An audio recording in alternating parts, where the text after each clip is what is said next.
episode of Tales of Edeah. I hope you guys are excited as I am because, well, this might be the last episode. We don't know. But that's true every time. Anyway, I'm not going to waste any time, and we're going to go straight into recapping and then have a bit of a special treat for everyone. So, without further ado, location unknown, day and month unknown, year unknown. The only memory that you have is of a dark, spider-webbed cave. Your friends were beside you, and someone named the Spider spoke to you and offered you a simple choice. Die now, or meet with the enigmatic master who seemed to be behind both the spider and the rose. She approached each of you, her beautiful, chiseled face an inscrutable mystery, and laid a hand lovingly against your face. Something pulled at you, at the very things that make you, you. And it drew you away into a faraway place. Some of you toyed with resisting, others simply gave in. But one by one, your vision turned to pure white, and each of you was whisked away. Now, I'm going to move each of you, one after the other, into a private audio channel with me. The rest of you, like I said, are free to watch or discuss amongst yourselves, so don't feel like you can't watch the stream. Just keep in mind that whatever you learn is information that your character has no access to. In any case, right now, I would like to begin with Tani, so I'm going to move you, Kira. Just before you guys go, Sure. Kevin. The overlay. Big positions, overlay. yeah. Thank you. Yeah. Gosh darn it. One moment. Let me fix that before I move. Well, actually, I'll fix it in a second, because we have a different one for this. So, there's our transition, and now I'm going to move us into the other audio channel, and we'll fix the other part later.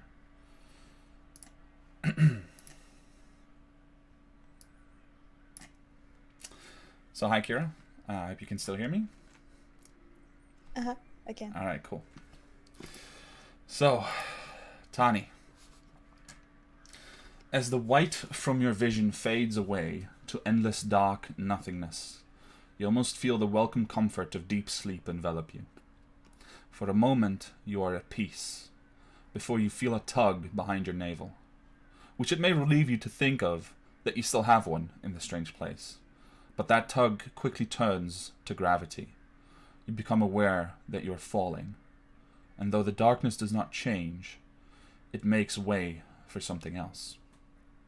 You look down, and you see a glittering of thin, faint, glimmering lights, little specks painted against the darkness, in the direction that seems to be downwards. They're reminiscent of stars, but you've never seen stars approaching you this quickly, and you soon realize that you're falling into that collection of strange lights. It only takes a few more moments before you're among them, and you feel a sharp cut somewhere on your body, and then another. You begin to avoid them, and you look around and you see dark droplets trailing from the edge of one of these lights, which are not lights at all, but rather seem to resemble broken pieces of glass or mirrors, reflecting things in them that are not there. Yet as you become aware of them, you begin to slow down, and you realize that you are drifting aimlessly rather than falling among this vast collection of thousands upon thousands of little shards of mirror. Some are only as large as your palm, others as big as doorways, each emitting its own light, each seemingly a little window into unfamiliar worlds, until you look into one, and the world is not that unfamiliar at all. Your first glimpse at the familiar is a vision of the Stormcrow Tavern. Looking in, you see Finn's solid form, with one arm wrapped around your shoulder, in an otherwise empty tavern, and you see yourself clutching your head and having it bowed before the hearth. Those were the early days, when sometimes things just seemed incredibly bleak and empty. In the void, you shift your body without thinking, and you catch glimpses of other moments in your life. Some familiar, some forgotten, and some entirely alien. You see yourself as a child playing on a grass lawn at the base of a massive tower monastery. You see yourself fleeing the ravages of a war with friends, half of whom you don't recognize. You see your friend Kor protecting you and the others as you flee into Postizia. You see yourself in black robes with a claw mark symbol on the back, standing in a circle with 4 others. You see a castle on a mountainside, seemingly abandoned, yet also distantly a train of horses and people approaching through thick snow. Then you see a secret meeting between you and a man that you don't know, and you feel afraid. And then finally, you see 3 newly minted freelancers descending into a crypt beneath a town called Ashheart. By now, you've stopped falling, and you slowly find your footing on something. Muddy earth? A hill. The glass shards all around you begin to connect to one another, forming a dome, and the disparate images begin to blend together, and a vision of the world around you grows into reality. As the last specks of darkness are blotted out by the shards filling their place, you feel the inexorable pull of gravity further pulling you into the ground until everything feels completely solid. It takes you a moment before you begin to hear sounds, the wind blowing in the tall grass on the hill, and distantly the sound of civilization, and you look down on a small port town at the base of the hill. There are seagulls singing their song in the distance, and you remember that you were cold very recently, but you don't feel cold now, and instead a warm summer breeze envelops you. You recognize where you are. A small port town on the southern edge of the mid-sea called Vale Port, which you passed through once before. Then you hear a voice to your left. "Hello, Tani. I am the master that Edeah spoke of, but to you, I will be Bekor. That is Bekor. Just R. Standing beside you is a person.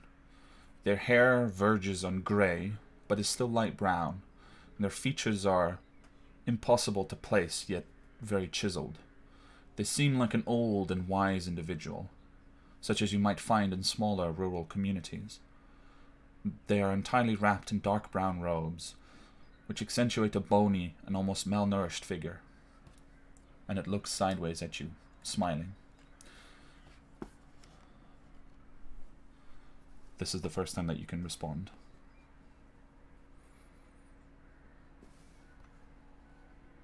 Are you from my past? Are you actually here?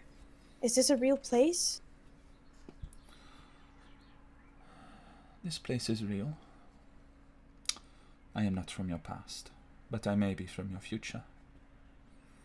It will depend on the choices that you make here today.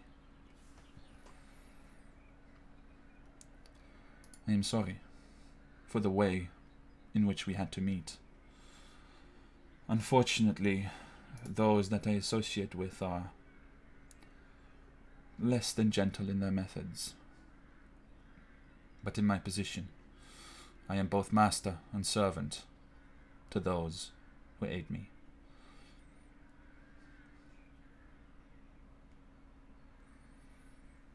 They look Are down. you the SR? Am I talking to the person? The figure smiles, mysteriously, and they say, "No. The rose is one of my associates. Another blunt instrument that unfortunately must be used for the time being. Now please understand that though I have no intention of hurting you myself, their methods are dangerous. And depending on the outcome and the agreement that we reach here, you may very well be in danger. So consider our meeting carefully. Do you understand me?" So the order that basically say yes or die came from you? After a fashion. You have been very impressive, you and your friends, and I had to meet you, especially after you resisted the Rose's attempts to quell your interest. And it seems to me that there is an arrangement to be made here. And I hope that I can be of use to you as you might be of use to me. But it will depend, as I said, on the choices that you and your friends make here today. They pause and just look out over the town, watching, thinking, maybe waiting for you to see if you have any questions or things that you want to get off your chest.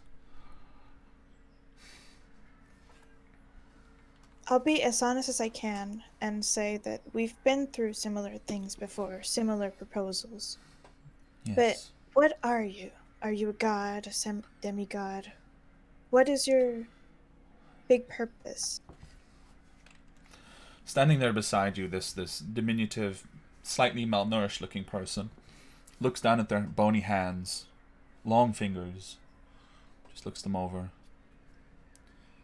You know, that is a good question. It's not a definition that I know. I am. But I am not a god, nor demon or devil. The closest approximation will be the ones that you have met before. One of you carries something of a would-be patron. You know what I talk of?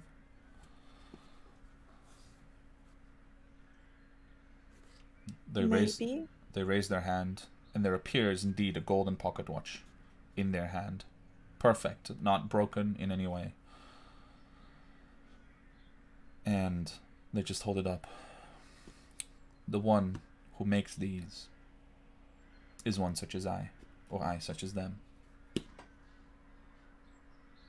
That is the closest definition I can provide.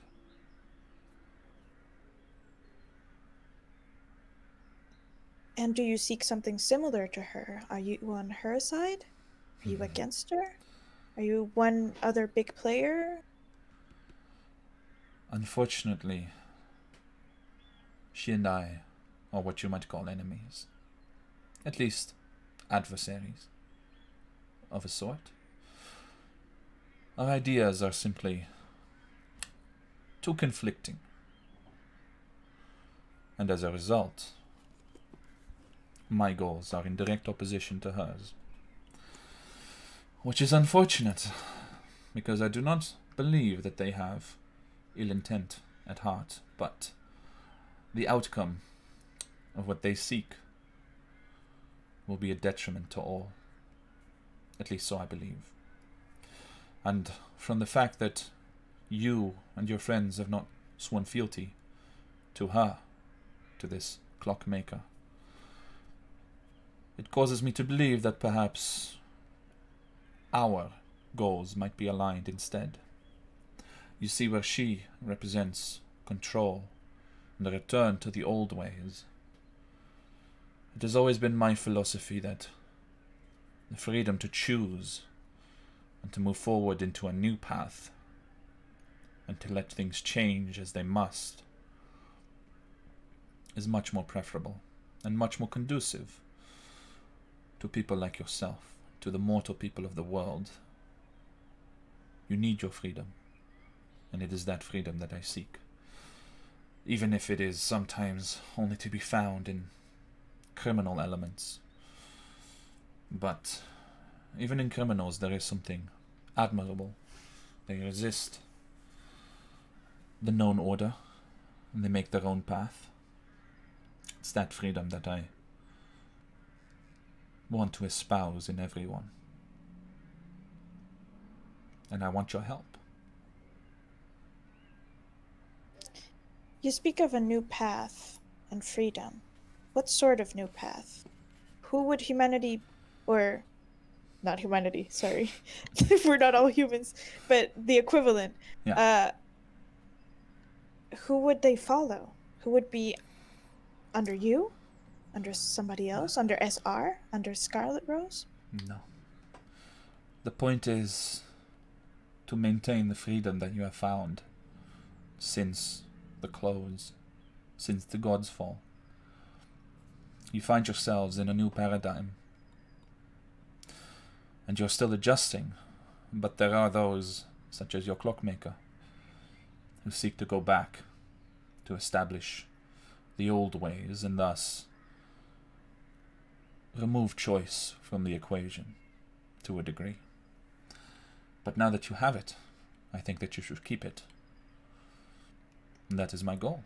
Simply to let things develop as they are, in whatever direction that may be. It is a difficult task, more difficult than you might imagine, but that is my goal.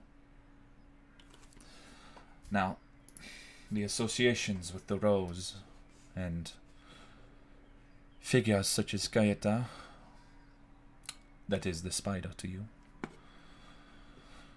is unfortunate but necessary for the time being.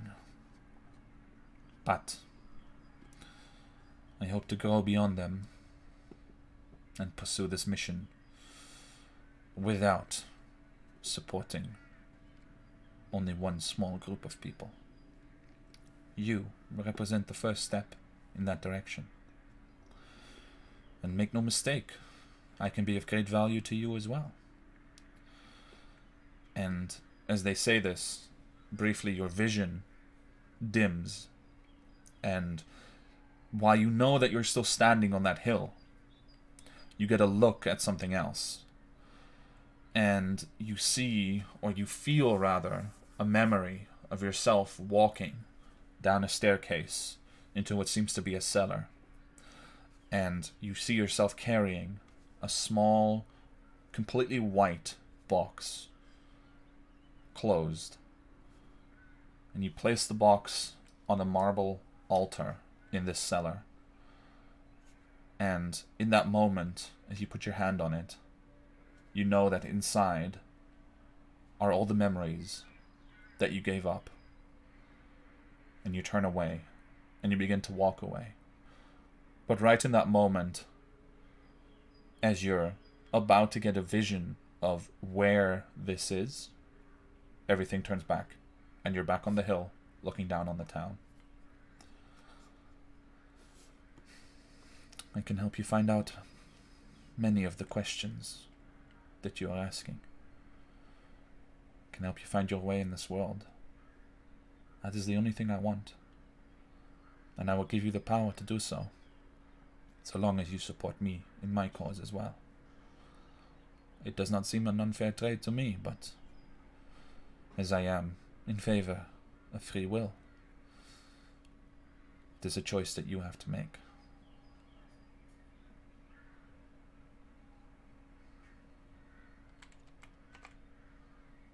Would it have to be unanimous? No. And would we work under the rose? Do similar things?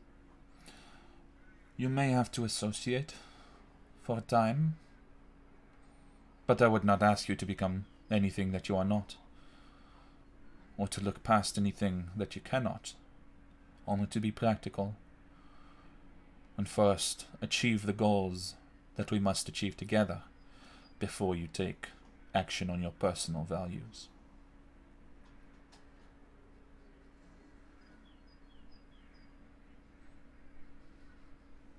And would you put thoughts into our minds, make us do actions without us knowing or wanting to? Of course not. This would be entirely contrary to everything that I have told you so far, and everything that I hope to represent. You will have the freedom to choose everything that you do, and your association with me need not be permanent. But I will grant you many benefits, and together, I believe we will make this world a better place. A safer place. A place where Even people like the clockmaker do not have the power to unmake it.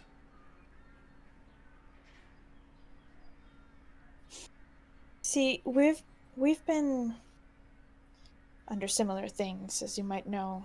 Considering all the visions you're giving me, I assume it's you. So you know lots of things. So one wanted to be separated entirely from the gods and all those big beings. And another one wanted the old ways. We need to be under gods and under Yes, demigods and everything.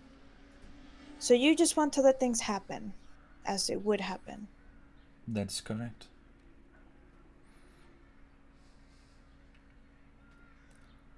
I wonder what those tasks that you would ask us to do. If you want things to happen as it were, why would we do things to influence anything? Because right now, there are forces that will prevent matters from progressing naturally. So in turn, there must be those that steer things back to the way they should be, to prevent someone from moving us back in time, or to prevent someone from closing all the doorways from the outside. Why not let things be and find out? That may be the philosophy, but the reality is, of course, not quite so easy, and that is where our partnership can blossom. So you're not against this big wave of sun drops that everybody's getting addicted to and using and I have no opinion or morality about such matters. Only if such things are used. And it stops to think. It is difficult to put this into words, because my perspective on things is, forgive my arrogance, but vastly greater than yours. Or anyone. I've heard that before too. Well, take it not as a personal insult, but rather that you are a part of this world, but I still have one foot outside of it. And so I see things in manners that you cannot. But no, I have no interest in influencing the daily goings-on of this world you are a part of. I only wish for things to remain as they are, to stop anyone, clockmaker, aboleth, or otherwise, from achieving their goals.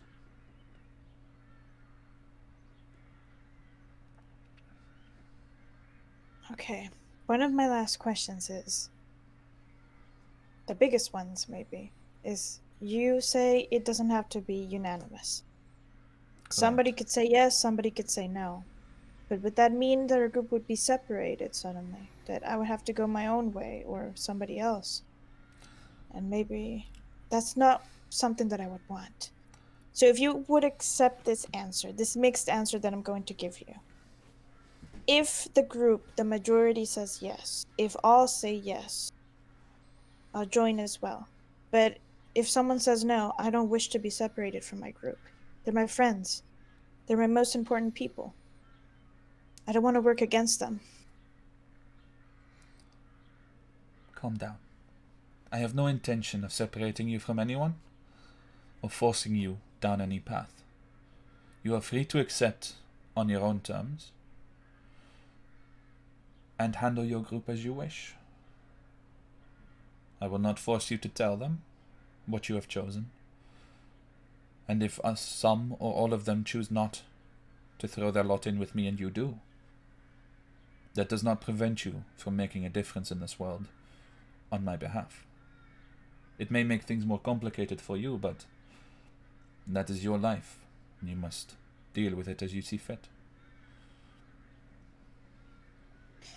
And if I were to change my mind later on or decide that these tasks that you would appoint me are too big or that I don't agree with, what would happen?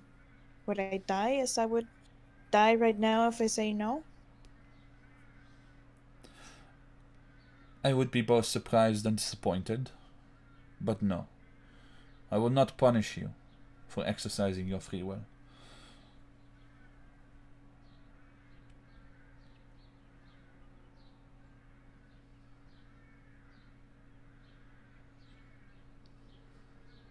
Maybe you know this already, maybe you don't. That's why I don't feel the need to lie or change my story. But I was kind of inclined to say yes to one of the others, not the clockmaker per se. Mm-hmm. I didn't like that. But I'm impartial to gods myself. I never understood the big spiritual things in my monastery, and I wish I would, and maybe someday I'll investigate more. But I don't have particular what's the word? Affiliarities? That's me Affiliations? stumbling. It's Affiliations. okay. That's it. Okay, so affiliations. So what would the worst that could happen if I were to say yes? How would it be different than my impartiality already? Well, Maybe. clearly, if you agree to work with me, I will tell you to achieve some goals. I have not planned anything yet because all of this depends on your agreement to cooperate, but in due time, there will be moments when I require service. You will complete this service with my help, and in such a way we will make this world better. This may be anything from preventing someone from acquiring a magical item to rescuing someone from a dangerous place, to anything else that may become relevant to us. In exchange, I will support you in several ways. I will make you stronger or better at something that you desire. DM note, you get to choose a feat. And I will grant you the power to call on me on occasion. And it will let you, through the use of my power, destroy any evil that you find. Adherence to this cult from your past, or even, if you find her, the Dragon Queen herself. It is a difficult power to use, so you cannot use it frequently, but you will have that power and the freedom to choose to use it as you will. She doesn't want to admit it to this being, but her eyes slightly lights up at that possibility. Because Okay. she does have something against the cult. She does Okay. harbor some resent. Okay. And would we have a time limit for these small tasks? Everything would be less complicated if everybody says yes as well. I really hope so. Time limits would depend on the task itself. These things are impossible to predict. If you must rescue someone, then they are probably in danger.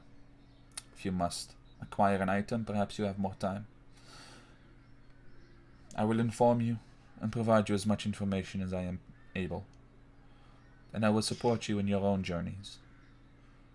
The big thing is that I don't wish to sneak away from my group or do something in secret. Something happened with Barnack, the dwarf, that made us believe that he was in danger and we did some weird things. I don't want to do that ever again. So, the proposal does sound nice, to be honest, and maybe it'll help me remember who I was and become myself again, and maybe even learn my previous name, even. Because apparently, my name that I have now isn't my real one. So, I'm a bit hesitant. That's a big word, but I understand. I. I am inclined, sort of, to say. Sort of. Well, you have a little time to think. Time here, and they look around. And as they look around, and maybe you do too, you do notice that despite, everything looking like normal reality, sometimes you can just see the outline of a sliver of glass still, as if you are actually within a dome onto which the environment is projected. And they say, you may consider, and I will return when you're ready. And I wouldn't ever want to be a petal under the rose. Nor my friends. I can already tell. This I would not ask of you. If you chose it willingly, I will not stop you, but I will not ask it of you, or demand. Have no fear. And they turn to you, and they actually extend a hand briefly, but more not like shaking a hand for a business deal, but just to take yours briefly and just hold it in their own. Do you accept?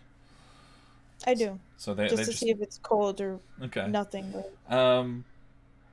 It is completely like environment temperature. So they just hold it, and it feels very weird to have literally no specific feeling to it, except that it's very bony and knuckly.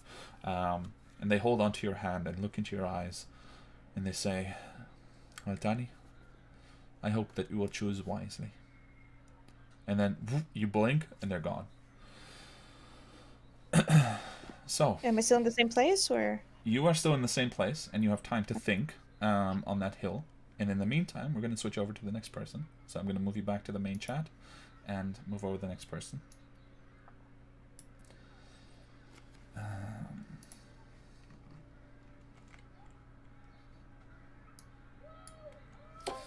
Hello, Milosh. Can you hear me? Yes. Alright, let me move you up on the stream. There we go. Hello, how are you doing? Hello. We are worried. Okay. I mean, yeah, that makes sense. It is it's a bit of an odd situation. But in any case, let me tell you what happens. So, as the white from your vision fades away to endless dark nothingness, you almost feel the comfort of deep sleep envelop you. For a moment, you're at peace, before you feel gravity pulling you downwards. You realize that you're falling, and though the darkness does not change, it makes way for something more.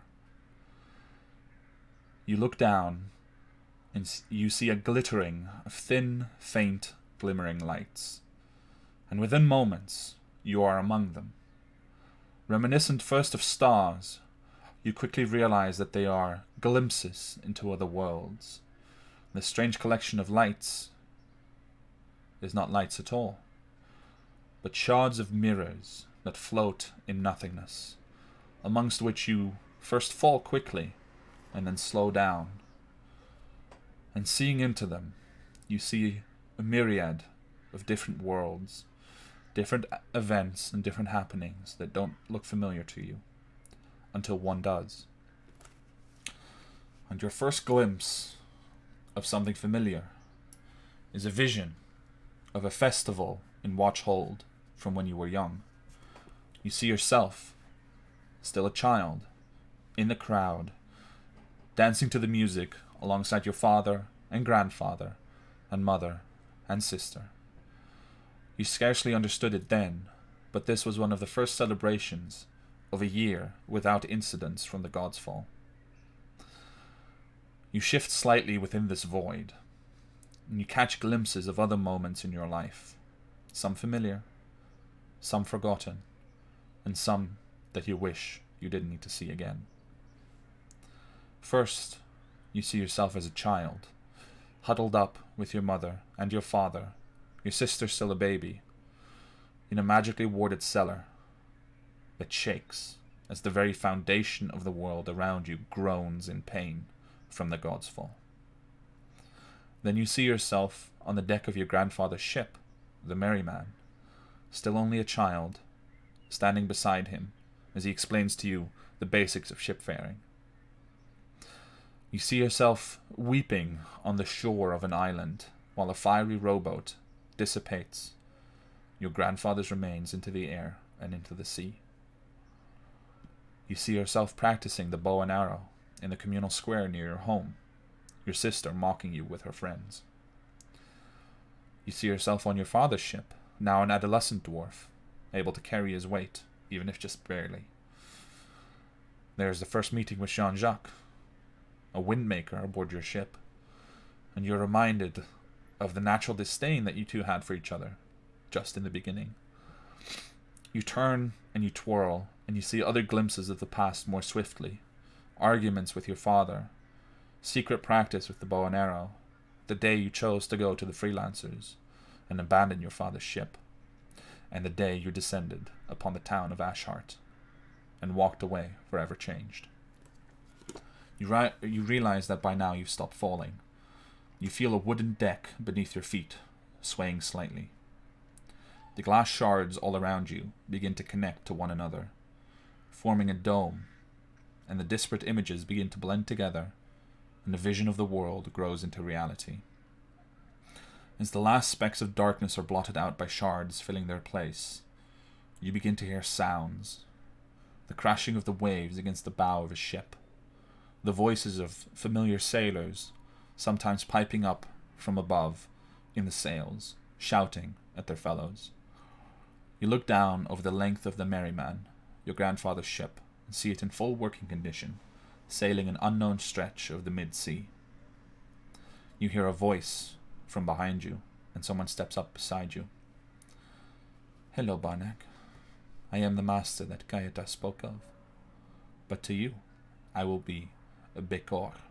That is Bekor. Standing beside you is a person, their hair verging on grey, but still light brown, and their features impossible to gauge. They seem like an old and wise individual, such as you might find in smaller rural communities. They are entirely wrapped in dark brown robes, which accentuate a bony and almost malnourished figure. They look at you curiously.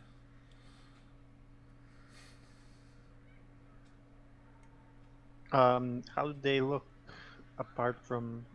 We are on the Merryman, right? Yeah, yeah. So do they look? Do they have like the a pirate's outfit? No, or... no, completely just the same simple brown robes. Okay. And oh, by the way, slightly longer hair, the brownish hair. But overall, yeah, just like a very kind of out of place here, because of being on the ship. Them. No, not at all.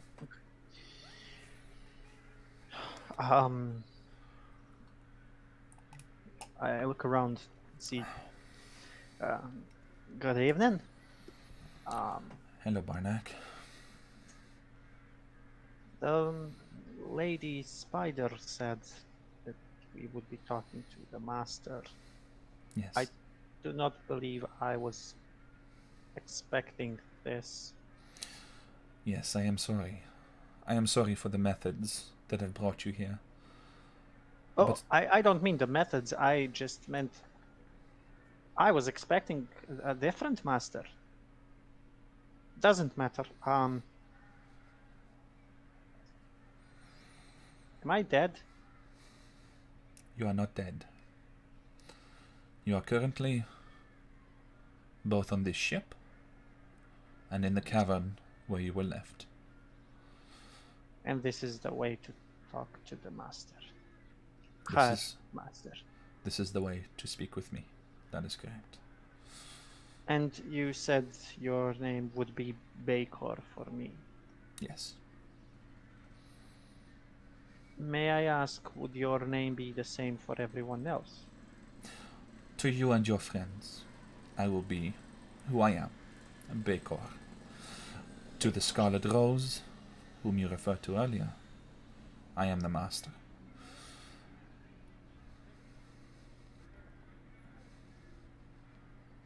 Hold on. The Scarlet Rose, you are their master. Yes. And is the Scarlet Rose the Lady Spider thingy? No.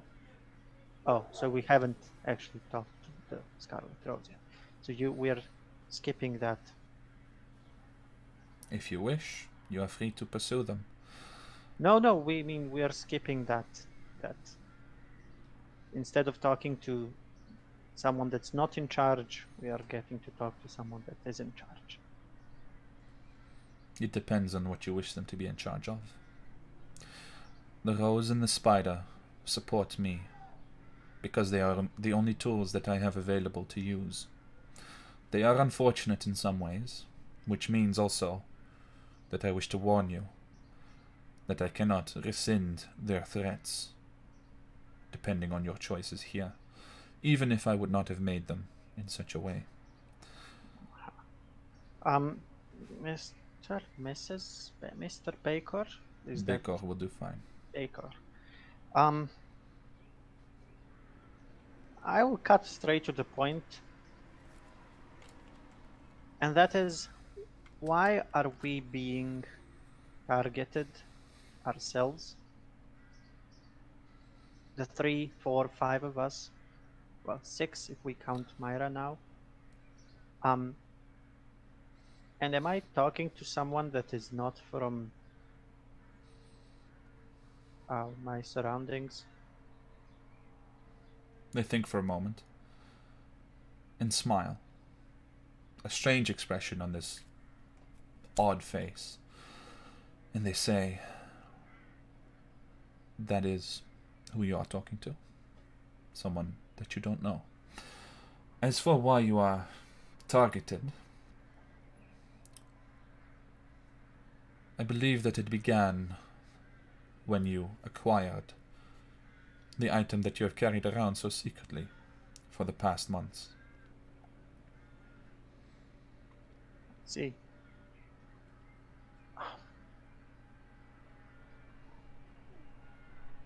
Are you Lord of the Fort?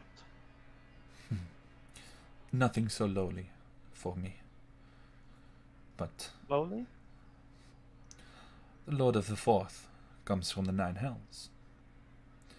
But I am no demon or devil. And the one that you speak of was associated with Epirata. But she herself was torn between two worlds. When she died, Lord. yes. They think for a moment. Yes, I will reveal this to you. Epirata was wrapped up in a contract with the devil. That is where they got their powers, and they sought me out in hopes of nullifying that contract. But unfortunately, they died before I achieved sufficient power to make this happen.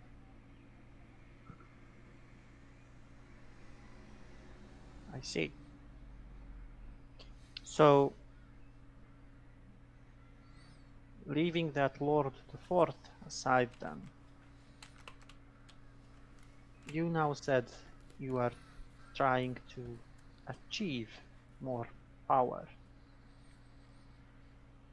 Or rather, you weren't powerful enough to help Epirata back then.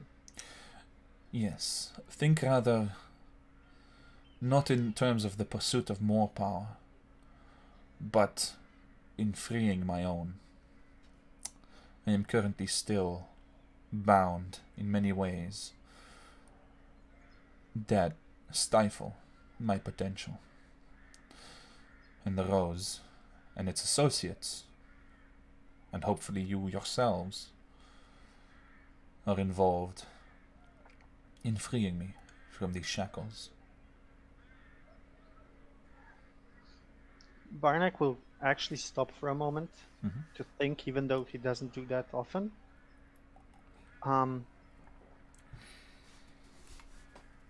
Are you, Baker, associated with those chains, links? No. That is another faction. One that is troublesome, but not my main concern. But not on the same side as you. No. Right, I forgot. You beings, higher beings, don't choose sides. You have your own sides. Okay, and if I may, why were you imprisoned then? Who imprisoned you? Do you...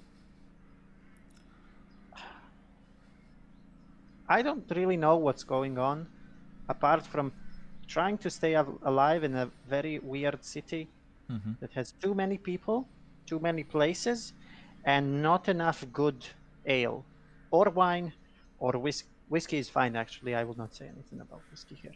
So, I have already said no to a few beings of higher power.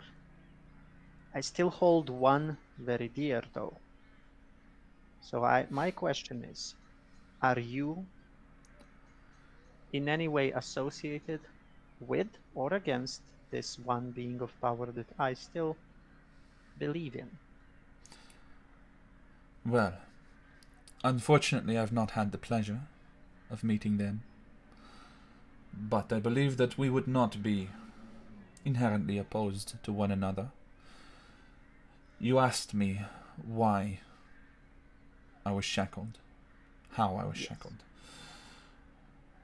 Once upon a time, I walked free upon this world, and I inspired people to go their own way, not to scrape down or bow down before any gods or demons or devils or any other creatures that would hold dominion over them that they have no right to.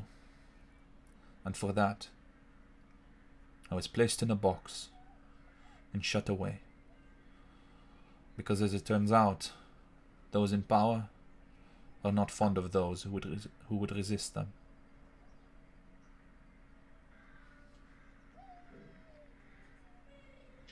I've heard this story before, though. That is possible. I am not alone in this world. Are you a part snake squid? They look slightly perplexed. You've managed to put a perplexed expression on this impossible being, and then shake their head. No. Okay. Because someone that's snake squid talked about similar things.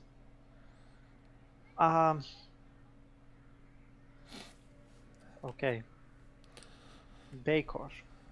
That is correct. So what do you ask of me then? Right now, I ask only for your promise to help. In exchange for that promise, I will help you as well. That is the nature of the relationship that I would like to have with you. In your case, and for a moment, like as they begin talking, you see a vision appear before your eyes. And it's strange because it's of the ship as well, but the whole ship just kind of shifts, and for a moment you're back on that day when you came out of the cabin, and your grandfather had died, and there were 2 freelancers at least on the deck, one of which you still recognize and remember as Lenoria. But then the vision changes entirely, like smoke being blown away, and the sound of waves crashing stops, and instead you see Lenoria again, but with several other, what seem to be freelancers, or at least people in her line of work as well, sitting around a table in what seems to be a castle, but the castle is built in an unfamiliar style. Not like Postizia. Not like, Pastitian style or anything like that. Mm-hmm. And you see them sitting around talking about something, but the sound of what they're saying is unintelligible. Mm-hmm. So unfortunately you can't overhear what they're planning or what they're working on. But right as you're about to go over and walk to see out the window to maybe see if there's something you can recognize, the vision fades. You feel the sway of the deck again, and you're back on the Merry Man. And you realize that Bakor is speaking again, and they say, I know that you seek truth, Barnak. Your own truth, but also for others. It is how you make this world better. After a fashion, I do the same. I want to make sure that the people of this world can find their truth. and follow it wherever it may lead. But to do that, first we must root out the corruption, that is, those who seek to control others. Unfortunately, even your clockmaker is one of them. And they make no pretense of having, knowledge of this, otherwise. Unfortunately, that means that a conflict is inevitable. And in fact, in our own way, she and I are adversaries that cannot avoid each other forever. And I hope that you understand I do not oppose them out of some vicious need for power myself, nor do I believe that they have ill-intent at heart. But I believe that their goals are misguided, and that in the long run, their desire to return the world to the way it once was will be a detriment to the people, because it will take away your power to choose in this new world. It will take away your power to make this new world whatever you want it to be, and instead return you to a paradigm in which you still have freedom, but to a far lesser degree. This is what I wish for your help with. Oh my god, I'm sorry, I have to interrupt for a moment. Thank you so much for the gifted subs, you guys. That's 10 gifted subs? Mads, you are insane. Sorry, that's like 10. Yeah. It's like, what the hell? Okay. Thanks, Mads. Thank you. Anyway, yeah, that's what they want your help with. Well, do you know who Cyrak is?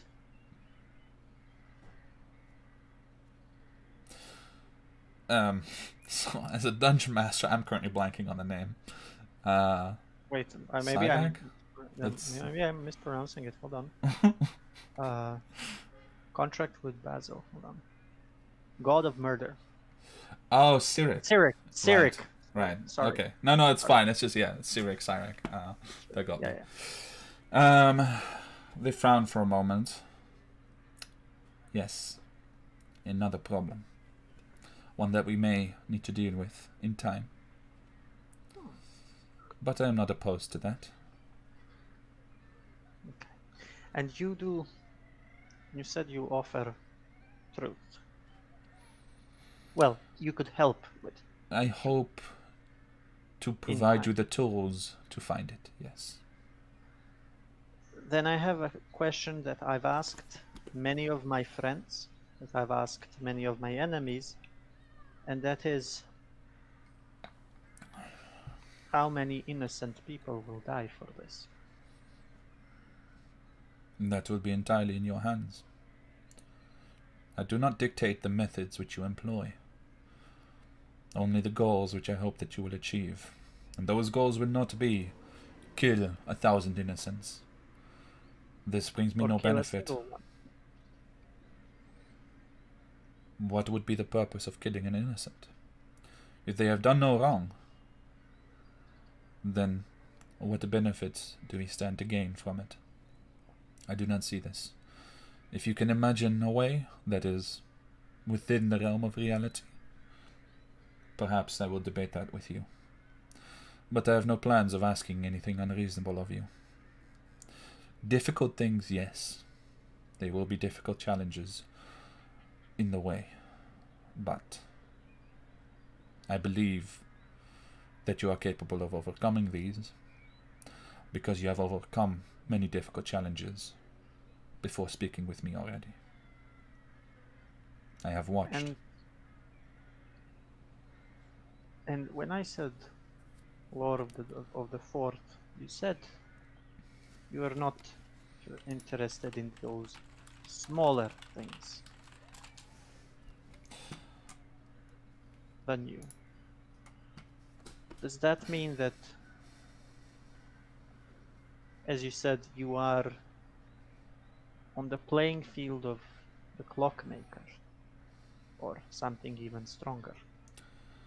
You could consider the clockmaker and I equals, after a fashion. I see. Well, one of your sentences is that I would be the one to choose if innocents will die. And that is the first time I'm getting a choice. But you have to understand I will not go against my friends. So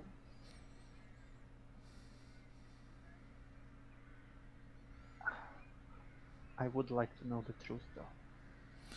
I will say this. Whatever you choose, I will not cause you to go against anything that you stand for. In fact, I will not force you in any direction, except towards the goals that I hope you and I will achieve together. If your friends choose not to work with me, and they can survive what awaits outside, then I will not oppose your working with them, or not telling them, or handling the situation in any manner that you wish. I was about to ask that. If they do not cooperate and go against whatever is outside, am I still free to help them? Because you said that the only two people you can bank on at the moment are the Spider and Scarlet Rose. And you're not quite comfortable with either. Let me put it this way. In those relationships, due to circumstance, I am both master and servant in my own way. I can implore and guide them, but only insofar that they act within the way that they would always act, but in the direction that I wish them to. To do any more would be to take away their freedom to choose. I see. And that is not within my nature. I have asked them to ensure that we could speak, and unfortunately it has taken the form of this ultimatum. That was not my choice, but it is now on the table, and it is possibly not within my power to take away. As a sort of a leader, even though that's still a running joke, but as sort of a leader, I do understand not having power to do something sometimes. It is unfortunate, but I will then say this. This is probably the only time I'm offered a choice where my freedom isn't impacted. First time, it was me not asking questions, and that is not who I am. Second time, it was me not caring for innocence, and that is not who I am. So, you have also mentioned someone I revere, someone I worship, not to be your enemy. I believe we can see eye to eye, but that will depend on your next two choices. And one of them will be the way I wake up again. If I have woken up, if I have woken up with something missing or a friend dead, I don't think I would be able to go over that and forget that. But if we wake up as we did, I believe I could help you. And in return, I would ask for your help to uncover the truth as well.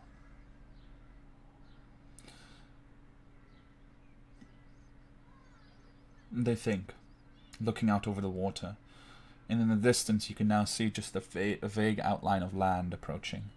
And you start to get the feeling that this conversation is coming to an end. But they look over the water and allow the silence to kind of linger. The voices of the sailors in the background, strangely muted now, while you two are talking. To my knowledge, you will not be harmed or stolen from until you awaken, and your choice is made known. But you will understand that I can only speak with you here, which means that you must make your choice here. Yeah, that is what I said. If I believe that if you have convinced me enough to say yes, but I will not stand aside and let your other two choices deal with us as they please. Let me put it this way. I require more versatile tools than a set of criminals that, to a degree, abuse my power to enrich themselves. If you choose to stand with me, but eliminate them, it may be a price I am willing to pay. But understand also that it may make your own journey more difficult in the future. Of course. The rest is once again your choice. That was my first request, and the second one is much easier for you because you can do it here. And that is, may I get your word or your promise? I would rather have your promise that I will not be asked to go against my own ideals, even if it means going against your plan. And my ideals are quite simple. Protect those that cannot protect themselves, help those that cannot help themselves, and make the world a better place. I do not foresee that these two should clash. But in the event that you do forsake me entirely, it will mean the end of our cooperation, and the end of any benefits or powers that I am able to grant you at the time. I understand. How do I reach you, though, if I need? Once we make our bargain, we will be connected, and you will be able to speak with me after the manner that one speaks to the divine, even if I am not. I understand. You said a box. You are in a box. You see the expression just kind of turns a little darker. Physical box? Is it like made of carton, paper? Can I find the box and open it? You can both find it and you cannot. It is, for the time being, beyond your understanding. But suffice to say that it must be broken in due time. Now, this is a very impactful decision. I will leave you to think for a little while. Yes. They place a hand on your shoulder for a moment and look down. Expression inscrutable. And then you blink and they disappear. That yes was, by the way, me saying yes to them. Like, Okay. yeah, it was like, yes, I accept. Okay. That was probably not very clear to them. Or to anyone. Yeah, okay, yeah. It was like, yes, I will go. Yes. Yeah. Okay? Yeah. So you still have some time. Like, you say it, and then they disappear, and it's like, is it done now? But you realize you probably have some time to still think it over. I said yes. I don't think they understand my language. Alright, well, I'm going to move you back to the main group and move in the next person, which is going to be, let me see real quick. Yeah, it's going to be Myra.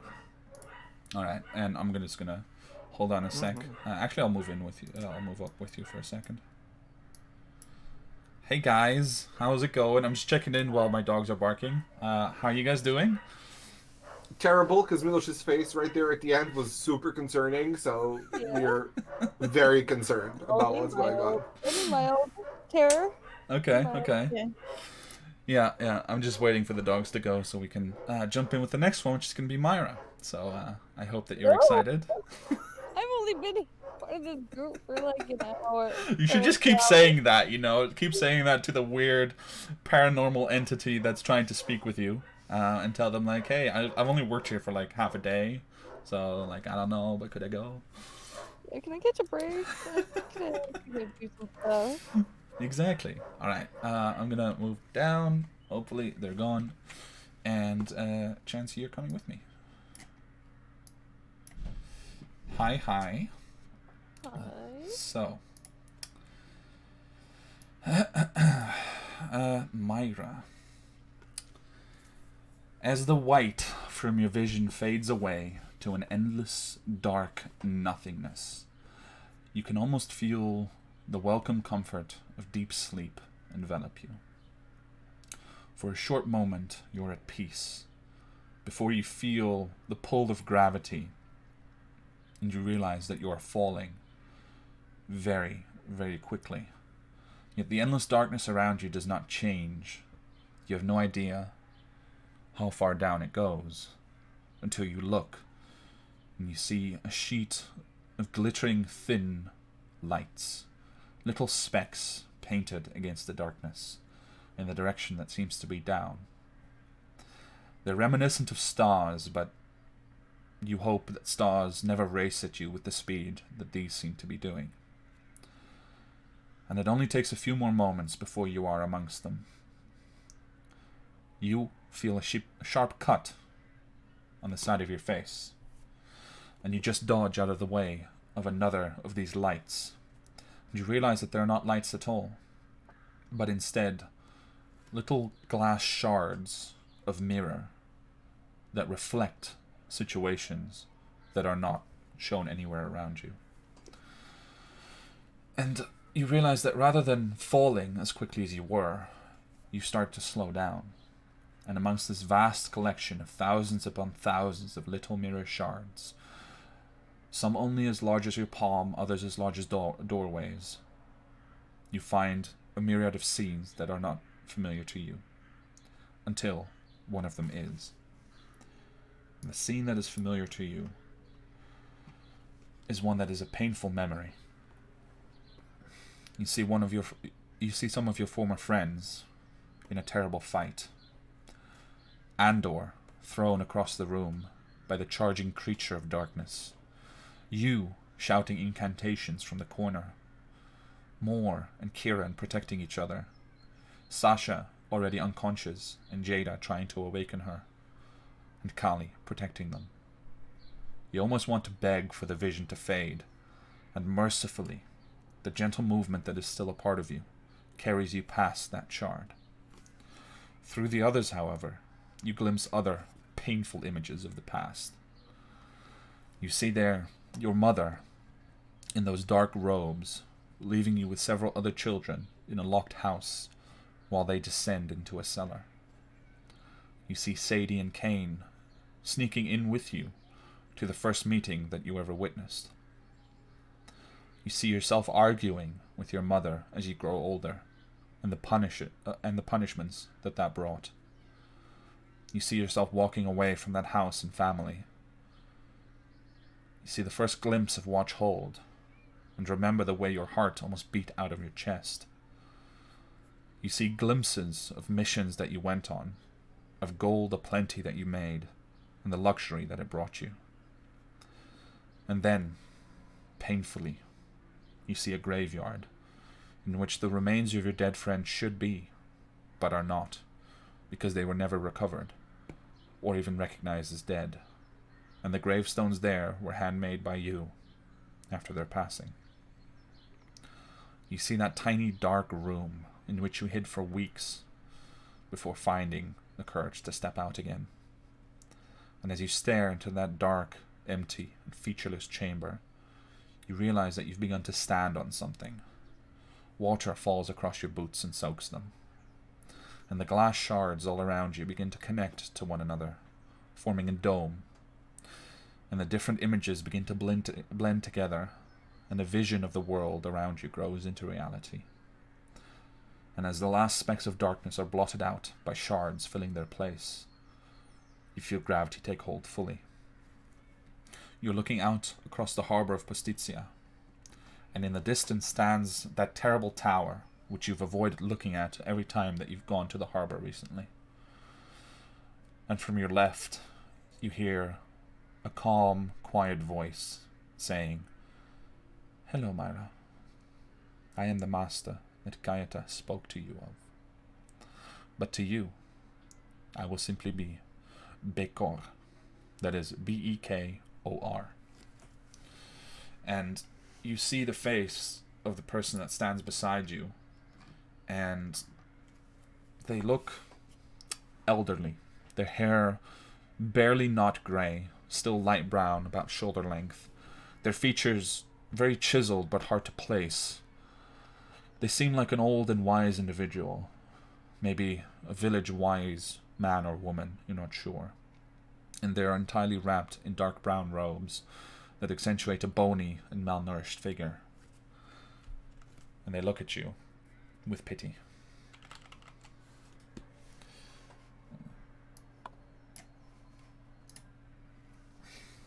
Hello?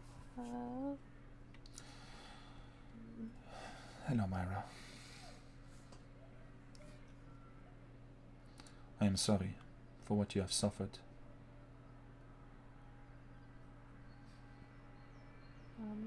I mean, a lot of people have suffered, so... Yes, but you have suffered under the ministrations of a very particular kind of person, have you not? I mean, I guess, maybe, I don't know. You see them look at the place on your shoulder or arm where you have the remnants of what you have.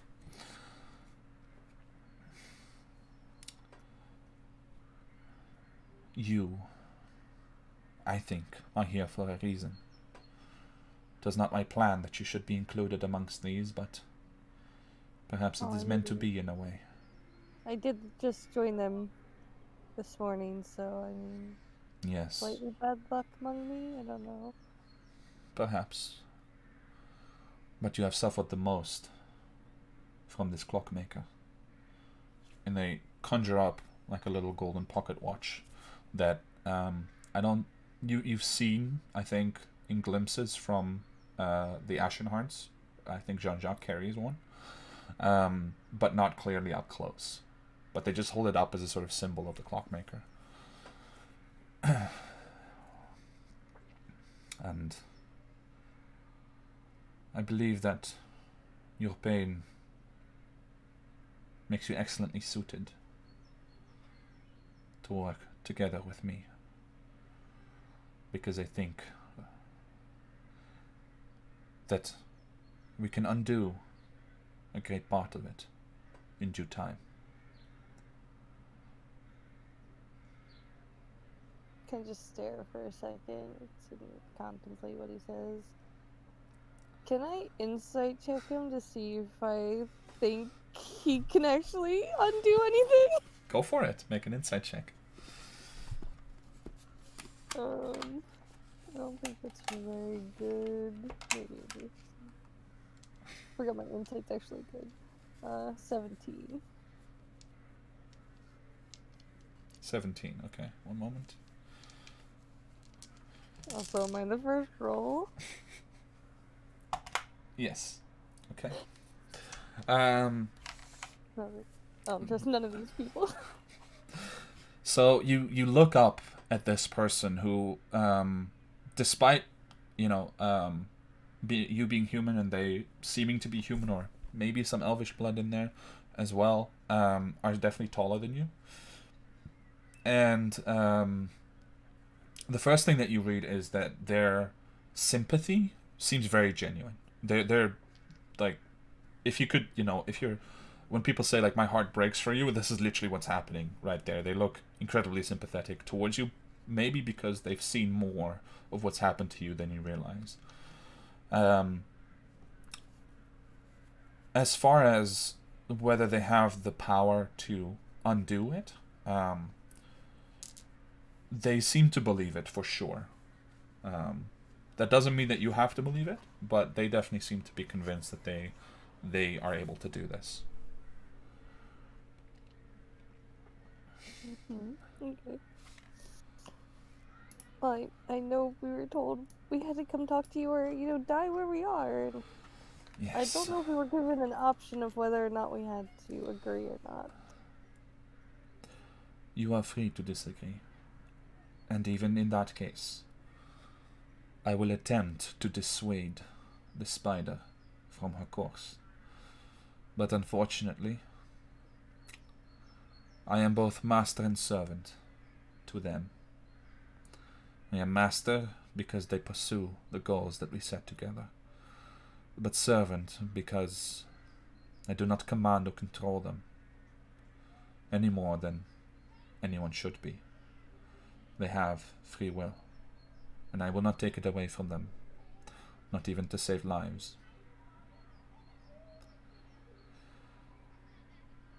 I mean, I get it, I guess. So what exactly? Listen, Myra, I will be frank with you. The clockmaker is my adversary. They wish for something in this world that is the antithesis of what I can stomach. Now they pursue their goals relentlessly, and so we must do the same. But I need better tools than a set of criminals, even if it is in one of the greatest cities of the world. I think that you are better than they, so I want your help. And my only goals are to stop anyone, especially the clockmaker, from changing the world in a way that it shouldn't be. They wish to turn back time. Do you know this? The ones who gave you that, and they point to the arm. I kind of unconsciously kind of rub my arm under my shoulder padding. The ones who gave you that, and the one who created that technology. They want to go all the way back before the gods fall, before anything had changed, just because they are afraid of what things might become now, of the potential that your kind, mortals, have within them.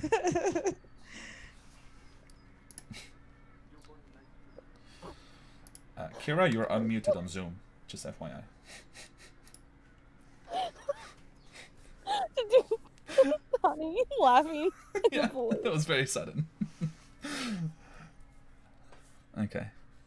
Anyway, they're explaining this to you, and they say again, so this is what I require your help with.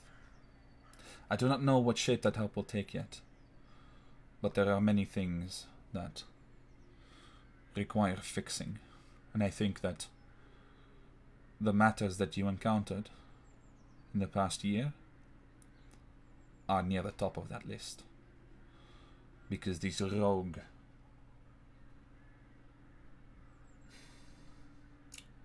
individuals that are experimenting with this technology may become the greatest threat that the world has yet seen. The potential in that power is endless, and I wish to stop them, and I wish to help you stop them. And that is what I am offering you. My help in that. Do I have, all my stuff on me? Pretty much. Yeah, you're pretty much in your whole gear, now that things have solidified. I kind of like shuffle around in uneasiness for a moment, kind of like grasp my holy symbol, kind of like check to make sure the mace is there, and like kind of run my fingers down the seams of the cloak, remembering my friends, and then these objects were originally theirs. Oh yeah, yeah. Um, kind of swallow hard, and I don't want anything else like this in motion to my shoulder to happen to anyone else. If I can stop Oh no, the not at all. I can stop the clock. Crying. I want to.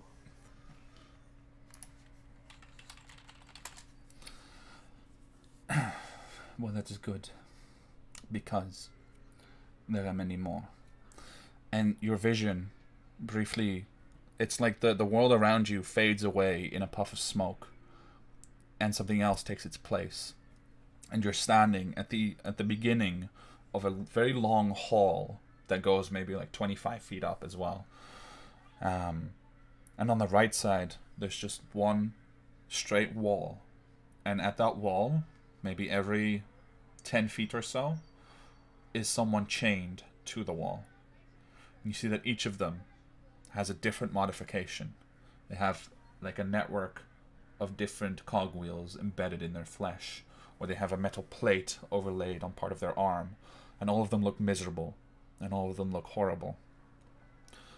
And just as you're about to turn and see if there's any sign of where you are, the door begins to open. But right before you get a view outside of that door, the vision fades, and you're back on the docks in Postizia, standing beside Bekor.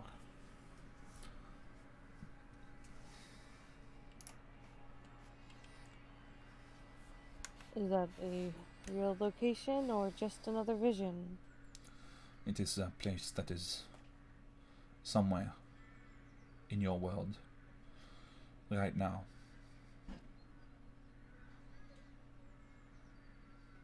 It's people that we need to free.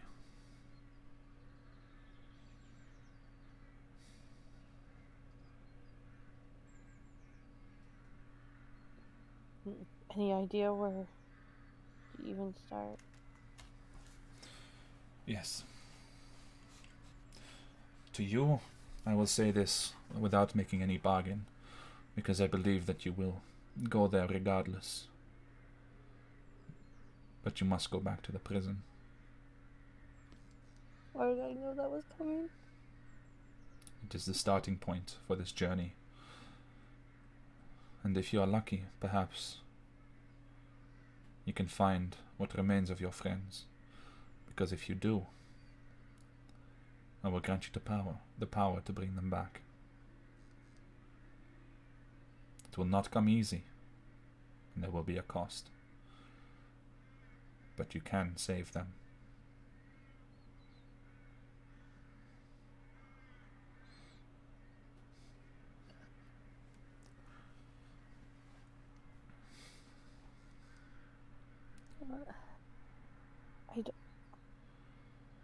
I know he has to be stopped. I don't know if I can. You doubt your ability.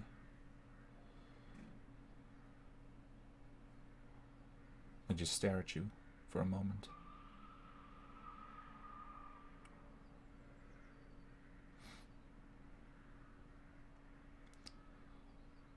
The only thing that matters is your heart. Place it behind this task, and you will succeed with my help. I will not let you down, so long as you do not let me down. And they kind of smile playfully, but there's definitely sort of edge to that comment, which may be intentional, may also just be unintentional.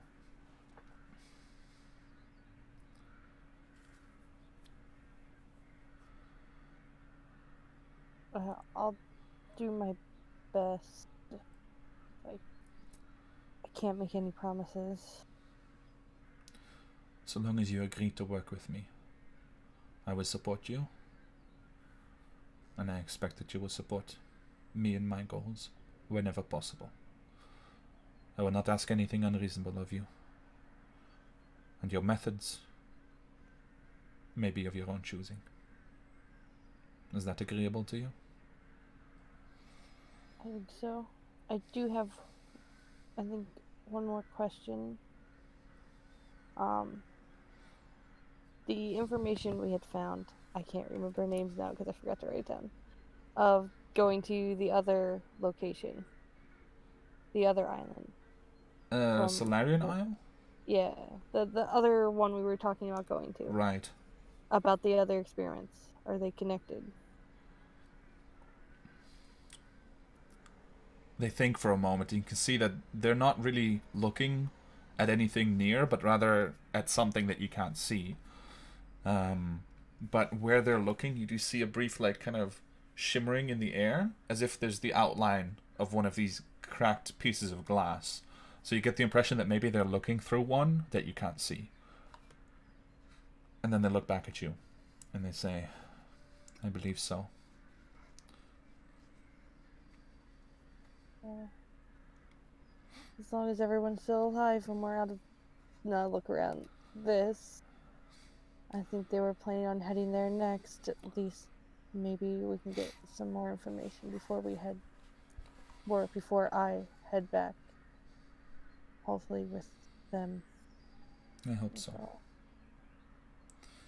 Very well. I will leave you to think for a moment still, to make sure of your decision, and then I will return. I'm definitely not sure, but... I put a hand on your shoulder, on the other shoulder than the one where, you know, the stuff is, and just squeeze gently, and then, boop, just disappear, leaving you to stand on the docks. And I'm going to move on to the next person. You okay? You doing good? Yeah. Okay. I love it and I hate it. All right. Well, I'm moving you up, Thank you. and Nicola's coming down. Here we go. Hello, Nicola. How are you doing? Hello. Good. Kind of, maybe. Put you on the stream as well. There you go. Okay. And, yeah, hi. Hi. I hope you're excited. I am. I do have a confession to make. I ordered food halfway through, thinking, like, 2 people are ahead of me, that it's going to arrive in time, and it hasn't. So if I do have to jump real quick, I'm so sorry. That's okay. I was hoping Bruno would come back as well. Yeah, me too. But that's okay. Let's see if we can get through it. But yeah, if you do have to go, just like ping, like give me a heads up so I stop talking. All right. As the white from your vision fades away to endless dark nothingness, you can almost feel the comfort of deep sleep envelop you. For a moment you are at peace, before you feel a tug behind your navel, and that tug quickly turns into gravity. You become aware that you are falling, and though the darkness around you does not change, below you it begins to make way for something else. Because below you, you see a glittering of thin, faint, glimmering lights, little specks painted against the darkness. They're reminiscent of stars, but stars don't approach, and you soon realize that you're falling into that collection of strange lights. It only takes you a few moments before you are among them. You manage to dodge out of the way of the nearest one, which you see is not a light at all, but rather a piece of glass, which the edge was about to cut you before you dodged. You dodge another one, and you begin to see that there are not only bits of glass, but bits of mirror that reflect all sorts of different worlds and situations that you don't recognize. Yet as you become aware of them, you begin to slow down, drifting rather than falling among this vast collection. Some of them are only as large as your palm, others as big as doorways or windows. Each emits its own light, and though most of them are unfamiliar, you finally see one that is not. Your first glimpse of something familiar is a vision of you and your siblings, still very young, sitting around the large table in your home in North Dyke. It was one of the rare occasions where Mother made time to educate you directly.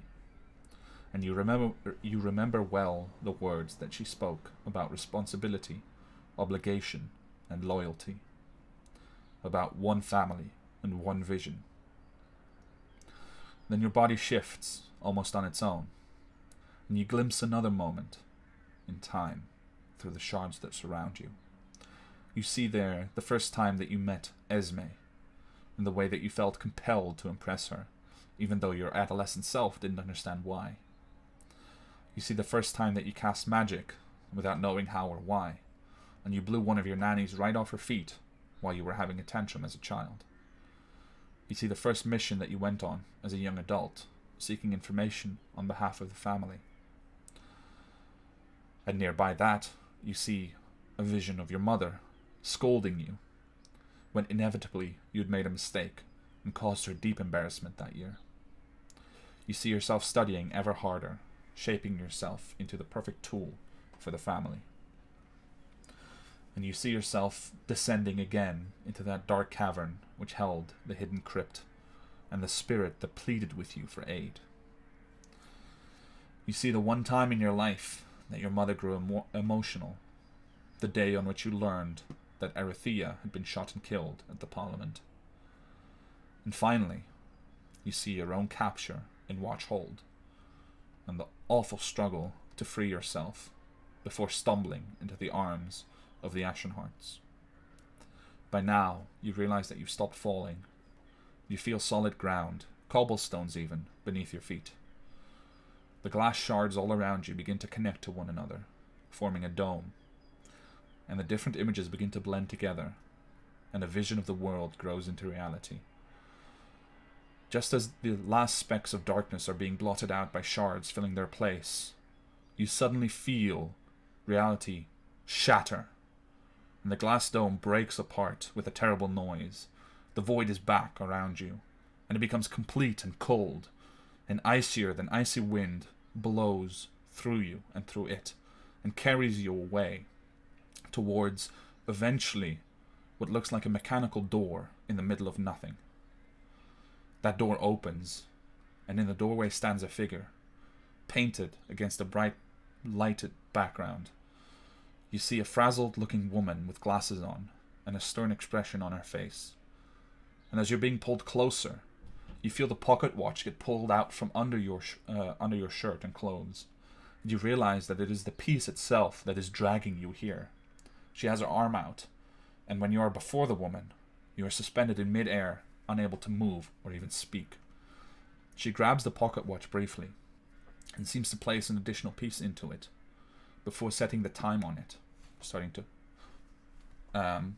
turn a dial, arbitrarily first. She presses down on that small dial, and then once, she shows you the clock face. And after pressing down on it, you watch as the time begins to move backwards instead of forwards, very quickly, as if rewinding. Then she makes a show of setting the time again, taps the small dial that she pressed moments ago, and gives you a meaningful look, but doesn't press it again. Instead, she tucks the pocket watch under your clothes and lets go. And though you're still unable to move, you feel yourself pulled back at an even greater speed than before, and your knees hurt from the way that you suddenly have weight again, as you find yourself standing again on those cobblestones, and the dome of glass reshapes around you, and the world forms around you. You are standing in the courtyard of the Solidariat, and a crowd is gathered, a familiar crowd. Though you cannot see her, there, at the heart of the crowd, lies the body of the newly dead Edeah, a vision that you've had before. A glance around reveals no lingering, red-headed figures in the archway nearby. Instead, a calm voice rises from the direction that you weren't looking in. Hello, Jean-Jacques. I am the master that Kieta spoke of. To you, I will be Bekor. That is B-E-K-O-R. And looking at them, you see a very odd type of person to find here in Postizia. Their hair verging on grey, but still light brown. Their features are impossible to place, but very chiseled. They seem like an old and wise individual, and they are entirely wrapped in dark brown robes that accentuate a bony and almost malnourished figure. They smile at you, in a sad way, and look over at the crowd. And they say, "It is very interesting to meet you." Before I say anything, Okay. do I feel the weight of the timepiece on my chest? Yes. It is also cold against your chest, as if it doesn't belong there. So she pulled me towards her, rewound the clock, pressed the thing, showed me how the time rewinds, wound it up again, tapped it, as in, I imagine, I'm understanding this as she set it up so that I can use this feature if I were to repeat the same step. That seems like a That's okay. reasonable Okay. understanding of the situation. All right. And how much did the time go back based on what I saw? It seemed to just keep going, but you don't know how much time will actually rewind if you use it. Okay. All right. So I look towards this B core, and I say, it is. He said it's It's peculiar interesting. to interesting. Yeah. Interesting to meet you. Yeah. It is interesting to meet you as well. Especially, I kind of look around in this moment in time. Yes. Well, they look around. This is more of your choosing than mine, but it is a key moment in your subconscious. I'm not surprised. Indeed. Let me ask you something. Would you change this moment if you could, knowing everything that has flowed forth from it? Knowing the way that the world changed after it? Or would you say, what is done is done?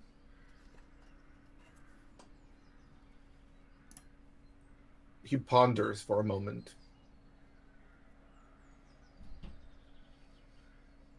I would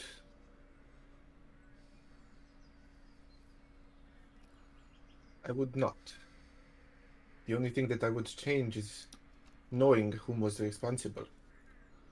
Because martyrdom can shape a country as well as a good leader can. This is true. But the fact that you would not speaks to your quality. I believe that there is a power in accepting things for what they are, in not violating the natural progression of events. It is why I've brought you here, all of you. That is my belief, and it is one that the clockmaker, whose material you carry, is against. It is something that she seeks to violate. I will not play games with you. I will not play coy. I will not lie. I have brought you here because I hope that we can work together to preserve our world, to keep things on their natural path, whatever that may be. I have no interest in an outcome. I have only an interest in preserving its ability to come to that outcome.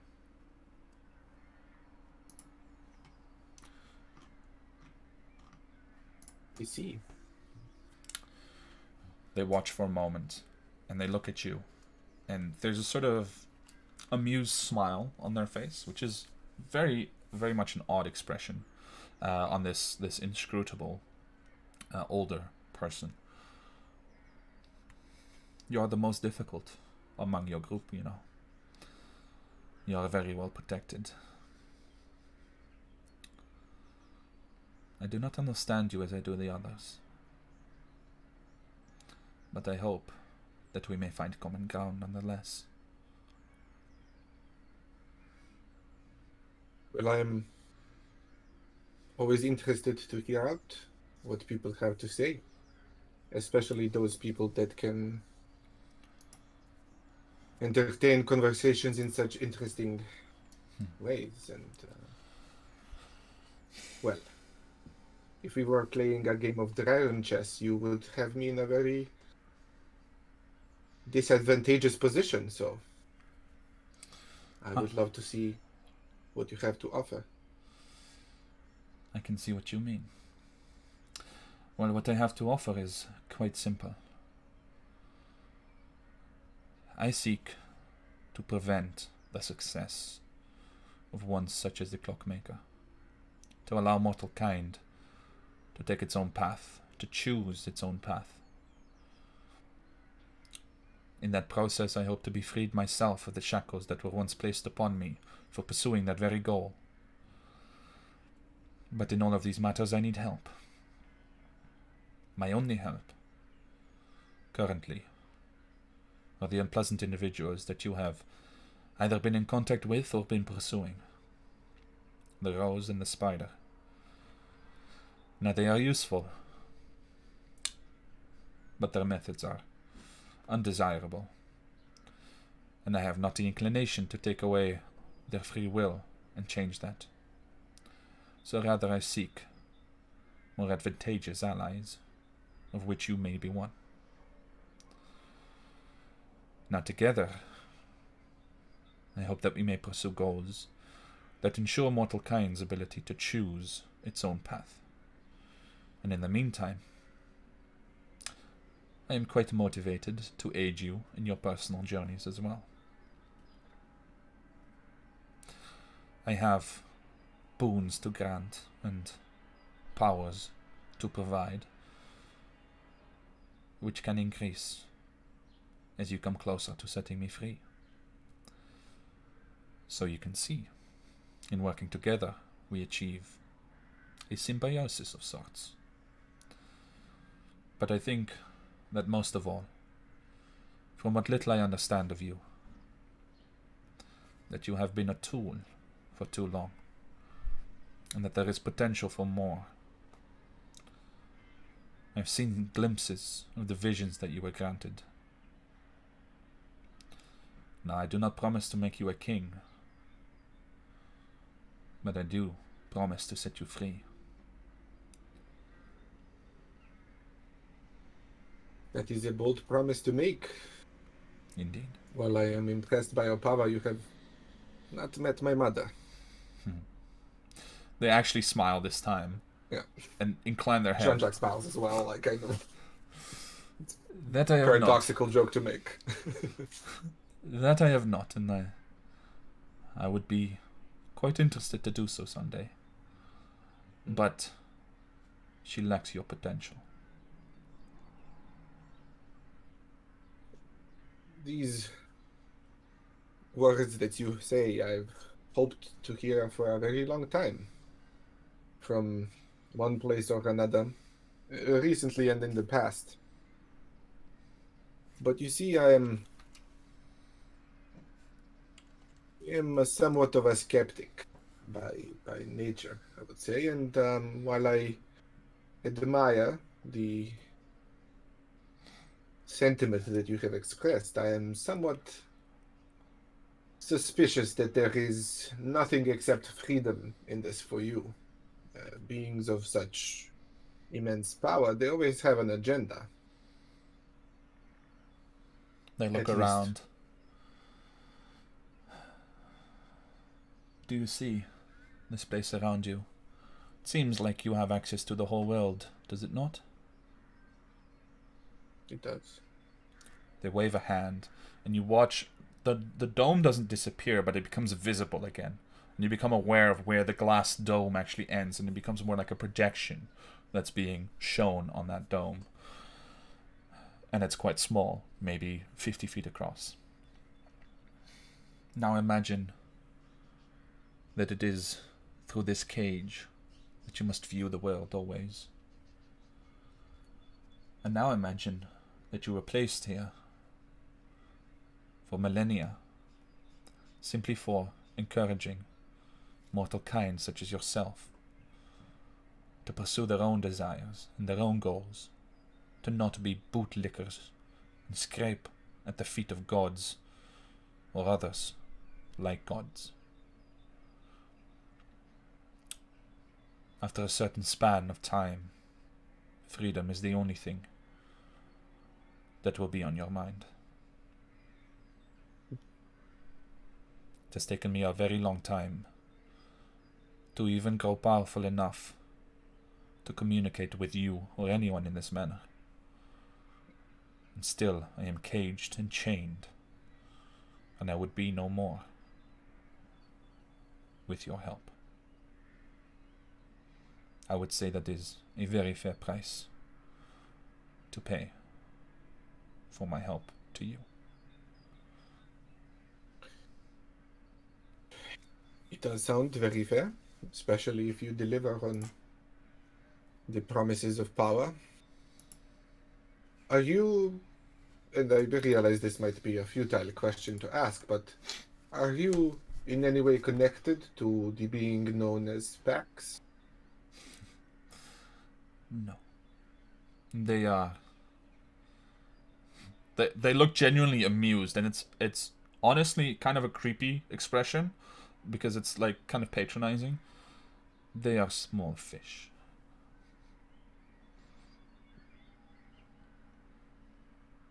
I see.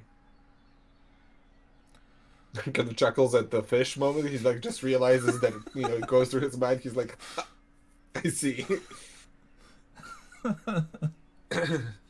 So, what you require from me is a promise of following, that I will do your bidding and enact your will. Cooperation. To be give and take. I have no interest in taking from you what I cannot pay for. I will provide you the power and ability that you require, and in return, I will help you pursue your goals, and you will help me pursue mine.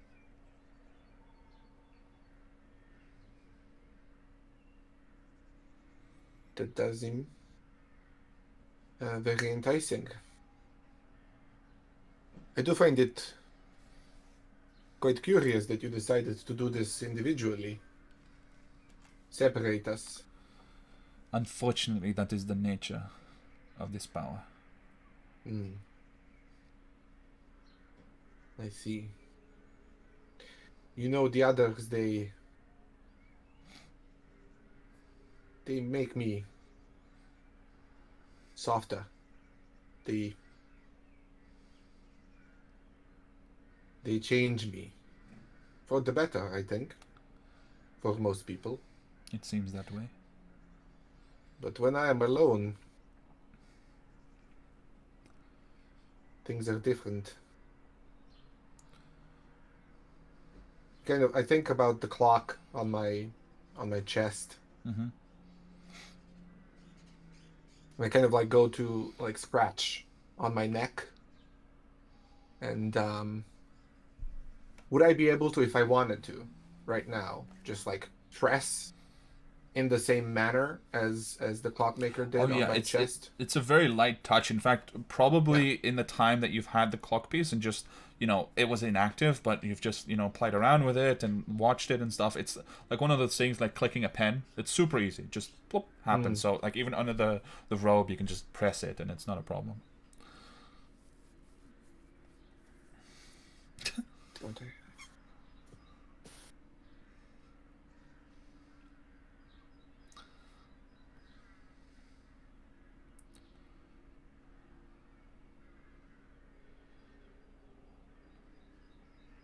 So conflicted.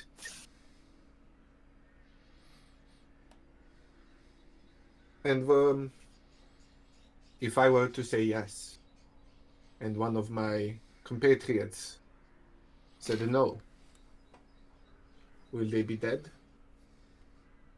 Not according to my wishes. In fact, and you see a sort of troubled expression. I wish it had not come to the ultimatum that you were presented with.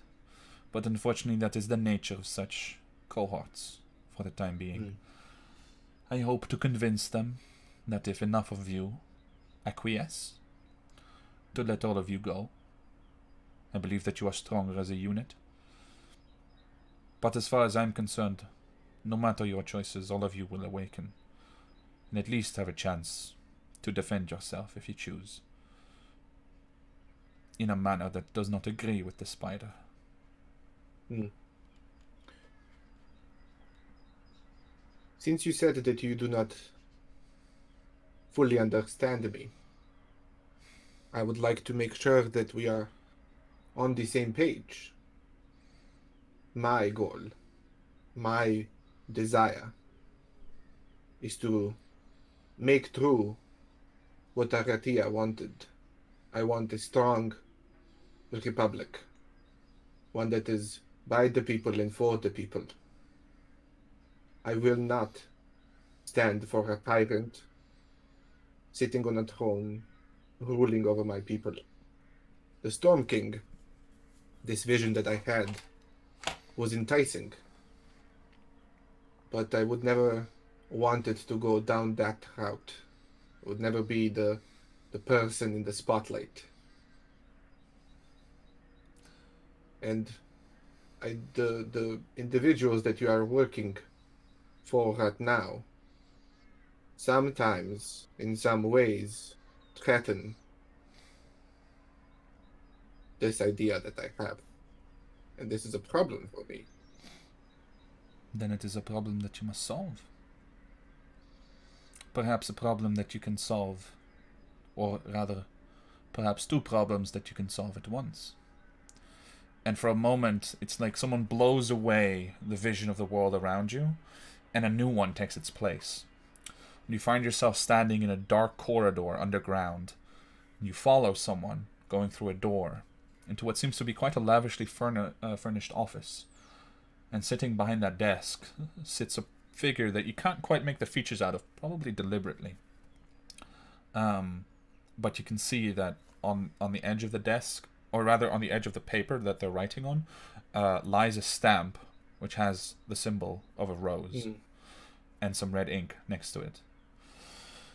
And they're currently writing something. And the figure next to you appears suddenly again. And they simply say, unheard by everyone in the room, "What if you are the one sitting there? You could guide it all. Exactly in the right places. You are a realist, at the very least. I think that you recognize this element will always exist. Why not have it under the dominion of one who has the Republic's best interests at heart? This is something we may consider in the long run." And the vision fades, and you're standing back where you were.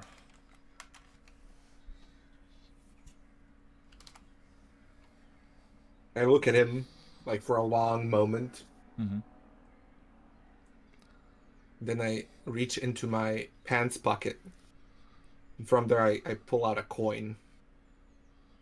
It's I don't remember have we done it, because I know that I wanted to. I wanted to go to a blacksmith and have one of those platinum coins that I have remade with the symbol of Timora on one end and her face on the other, but I can't remember if I've done it or not. I don't think you told me, but I mean, we can definitely say that you had, because there was time to have it done in Okay, the meantime. all right. So it's there, so I kind of pass it through my fingers doing that thing. Yeah.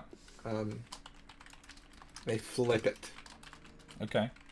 So can you write to me, or actually no, we're in private chat. So can you tell me what each side of the outcome means?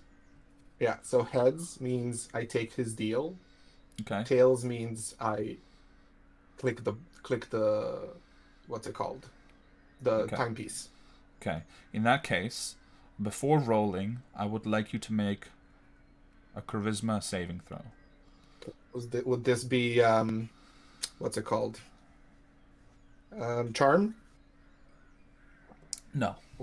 Okay. No. I'll just roll it on the charisma saving throw, right? Yes. Well, I'm good at those. 16. Okay. Not that good. It's a +8, so yeah. Yeah. Gotta do this right. Make it heads. Make an insight check as well. Okay. All right. Insight is 18. Okay. It falls indeed. You said heads was the version where he accepts the deal. I accept a Yeah. deal. Yeah. So it falls on heads. There is... No, rather, as you consider this outcome, you hear briefly 2 ticks of a clockwork mechanism in the back of your mind. Tick, tick. Okay. That's it. And I flipped the coin. You've done so. This is after you flipped And, it. Like and it's you, heads. Yeah, it's heads. But then you do hear that sound, and you can interpret that however you want. I pressed the clock. Okay. Okay. In that case, I'm gonna get all of you back in the main chat and go over to the other overlay. So 1 second. Hi everyone. 1 second. Hello. Let me Hello. set up everything correctly here before I change you guys over.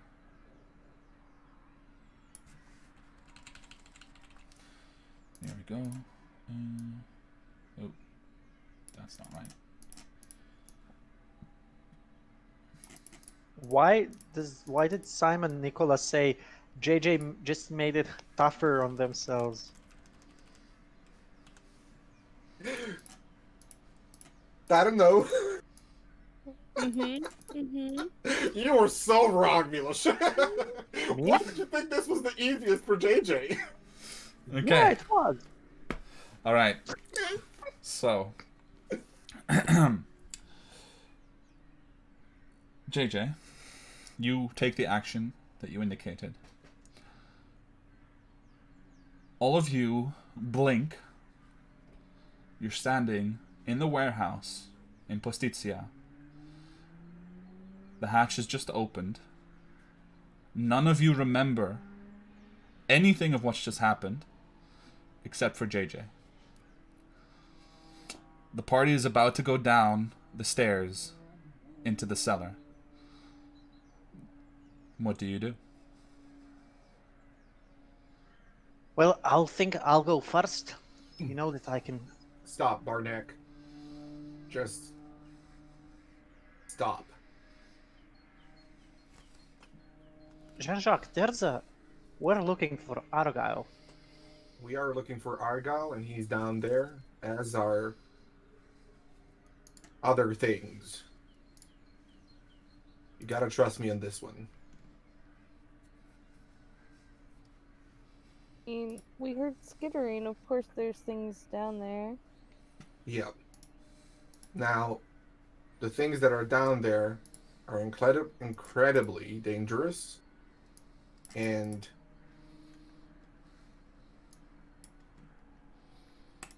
y'all were very stupid. More Black. dangerous than what we've seen before? That is not an explanation, JJ. Yeah, I know it's not.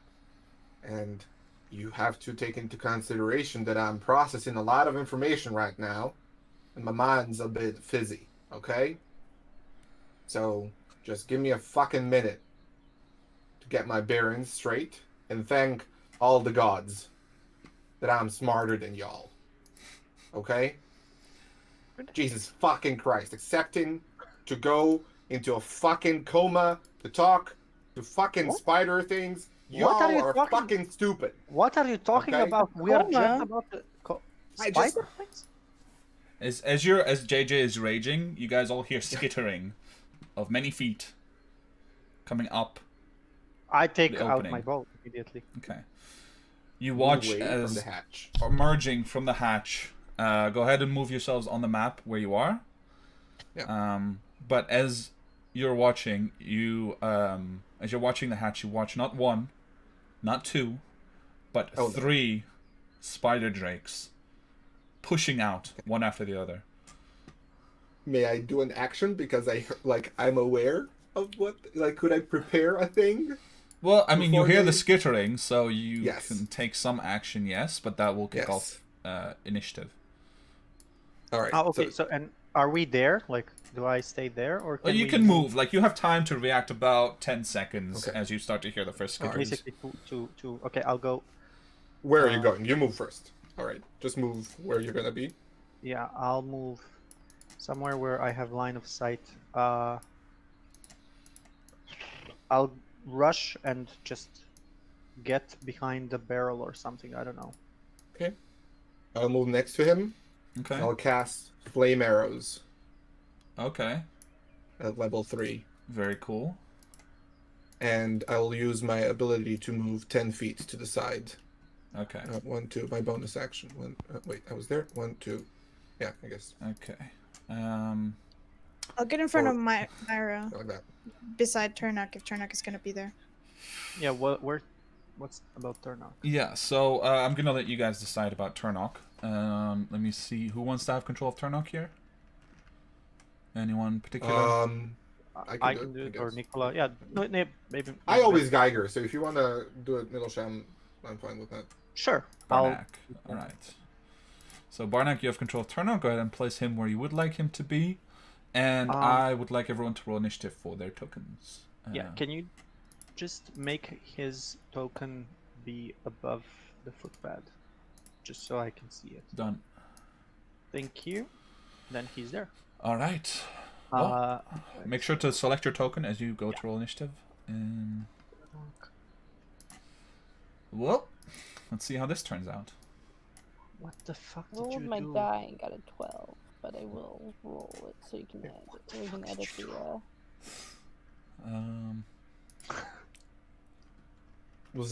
It was a very tough choice. But liars don't like other liars, is what I'll say. I have no idea what you're. I don't know. I thought he was trustworthy. You guys. May I use my inspiration here? Yes. It is I an will. it's a check.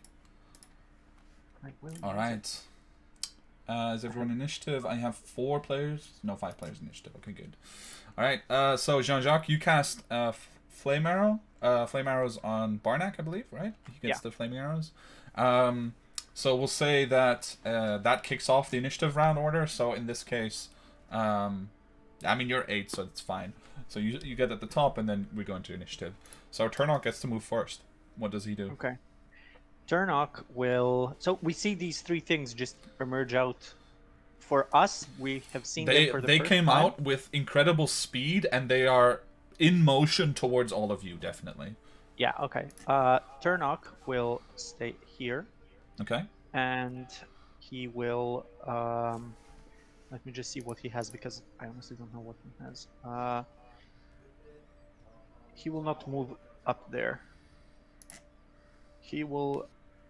No, he'll stay where he was, and he'll prepare an action to slice and dice anyone that gets close Okay. if he doesn't have any ranged weapons.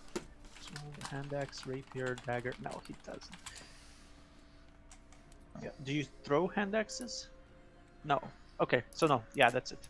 Well, you He'll can just- throw hand axes, but you don't have Yeah, to. but it's not. Yeah, he'll wait with his sword. Okay. All right. After Turnok, it is Barnack's turn. Okay. I seeing what's happening. I will just move a bit and immediately shoot at this one twice. Okay. Go for it. Now I will use a sharpshooter shot, but before that I will cast Hunter's Mark on it with my Okay. bonus action. So I invoke the nature powers on it, and as the Hunter's Mark marks a small target on it, I will shoot with my outbow. All right.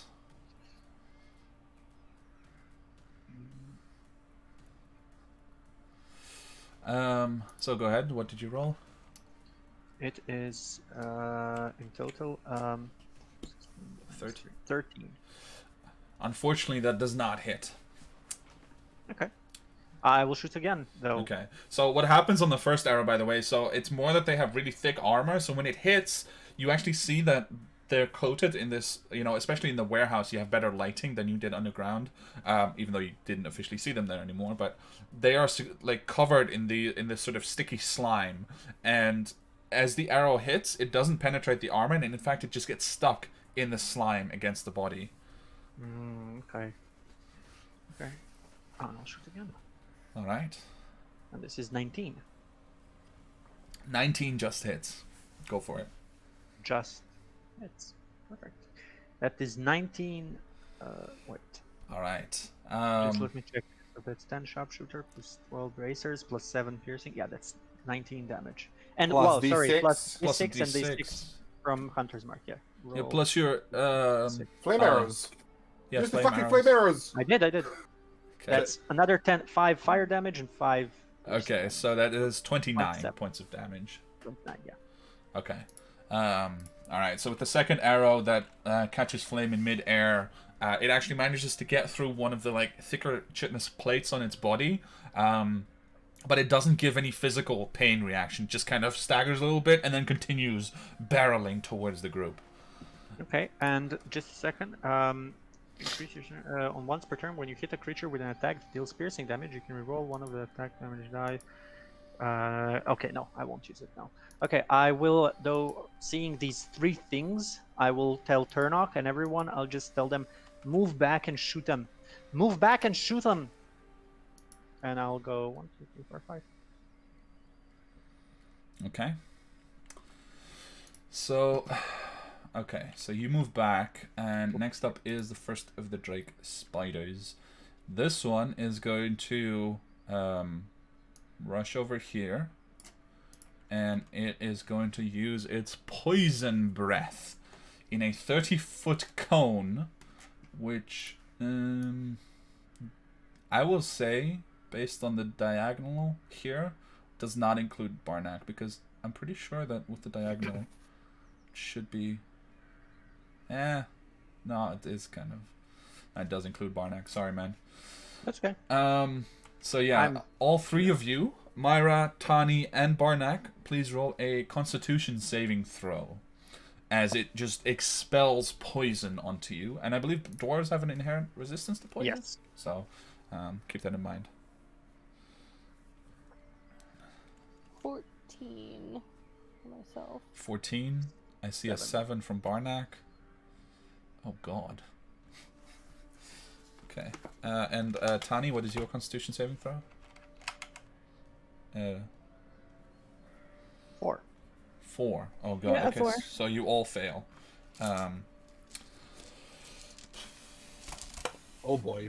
I need to roll some dice here. Apologies. I didn't quite. Oh, wait, prepare. no, you take advantage in saving throws against poison. Oh, okay. Or you So have roll resistance again to against see if you get poison. the. Wait, is this against poison? It says Yeah, you it's gain against advantage poison, in saving yes. throws against poison, not Constitution saving throws. No, it's but yeah, against it's- poison. So any saving throw yeah. you make against poison is affected. 20. Okay, so you save. Other 2 fail. So save is Before half Kenny rolls damage. the damage. I'm sorry I yelled at you and told you were stupid. It seems like I might have been stupid instead. So good luck. You definitely were stupid.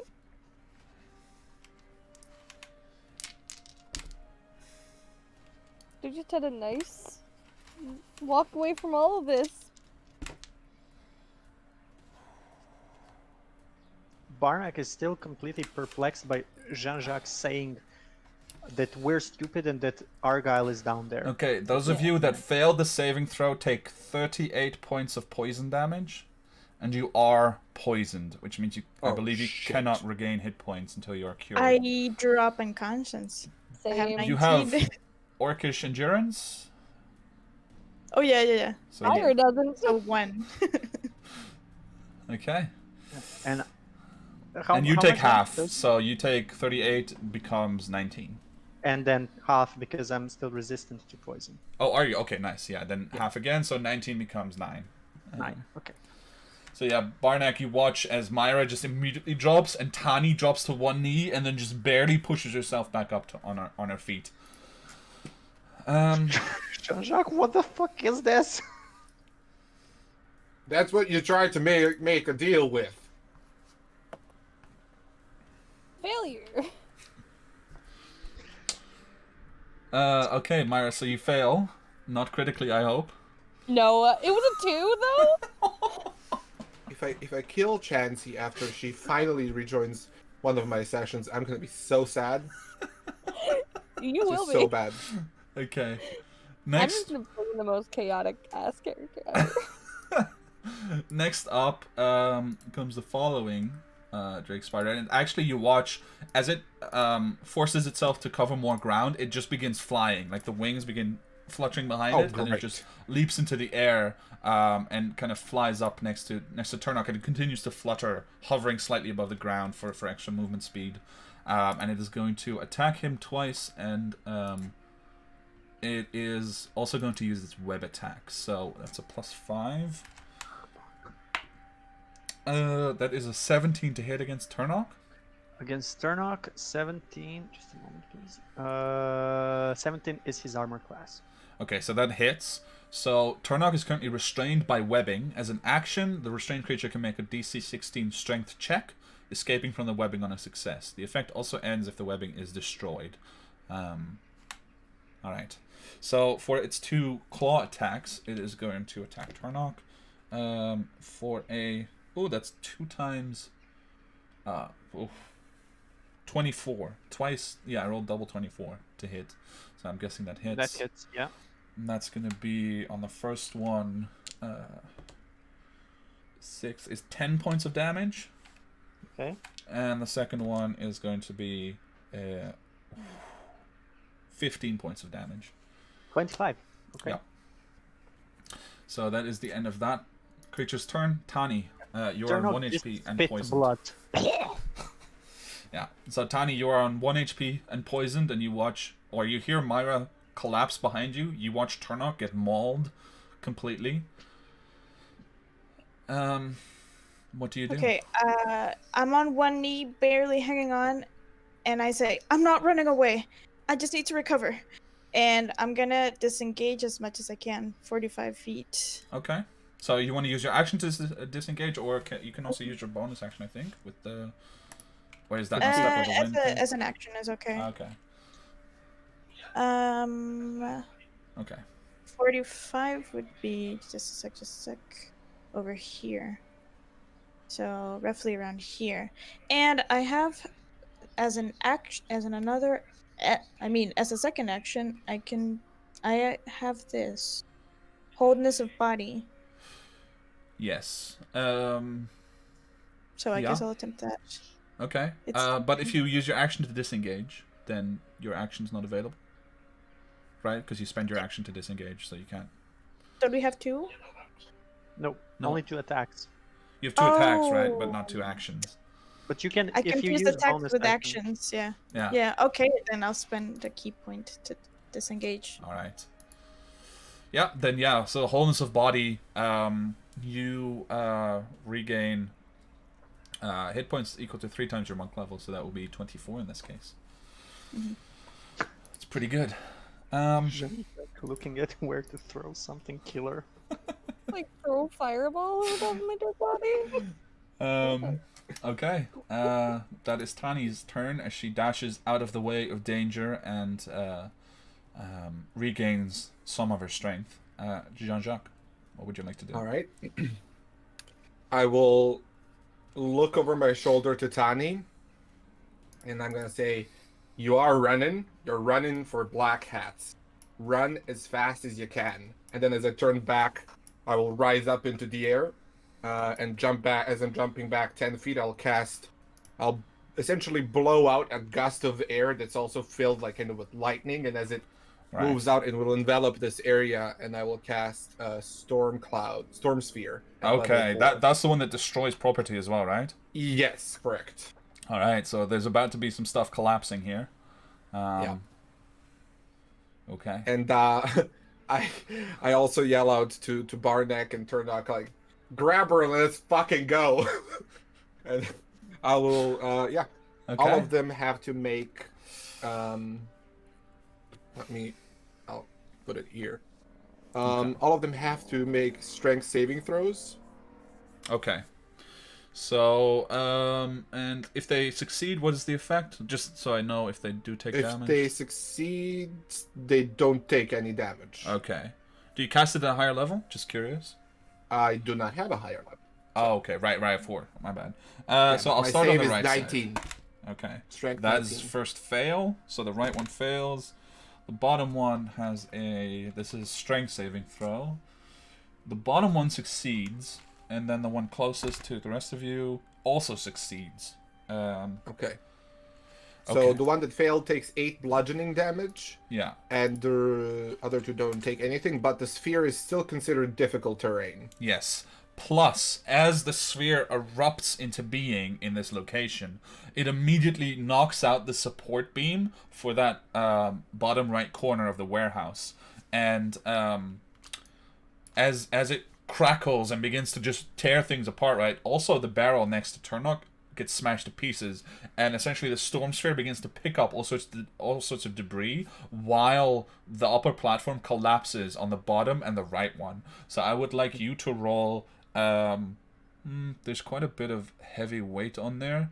I would like you to roll 4d8 for me, Jean-Jacques, for the damage from the environment. 15. 15, okay.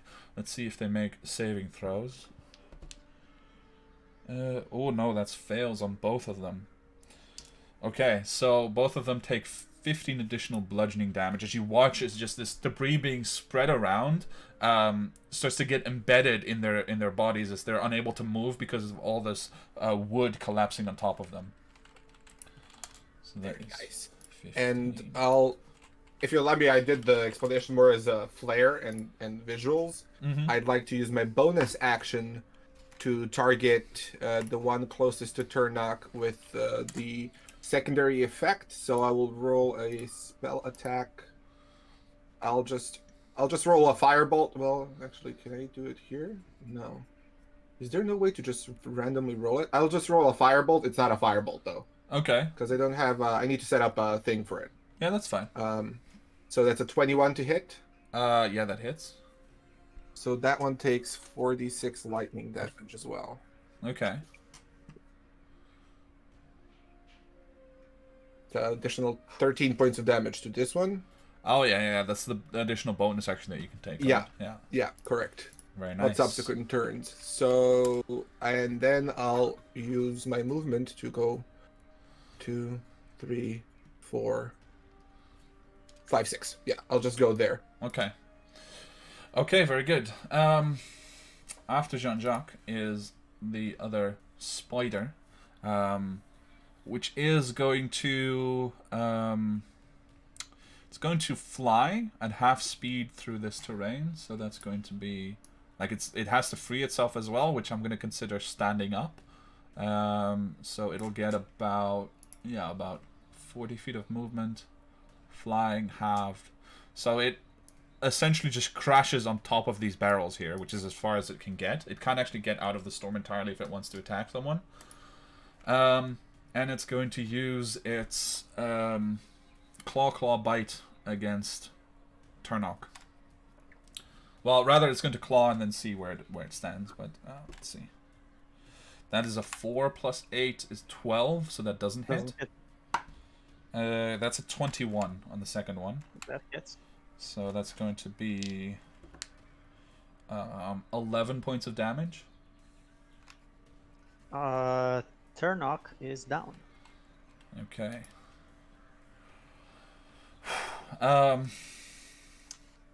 Let's see.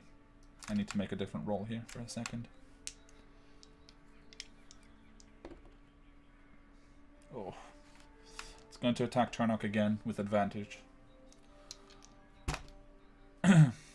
Let me see if Turnok has any reactions, because I don't know his sheet, but let me just check for a moment Sure. if he has any reactions. Elegant, courtier, self-control. Whenever you make a charisma, no. Great weapon master, bonus proficiency, position of privilege. I don't think so. No. He has damage resistance to cold damage. That's Okay. it. So I rolled a 1 and a 10 on the advantaged attack roll, which makes it an 18 to hit. That hits.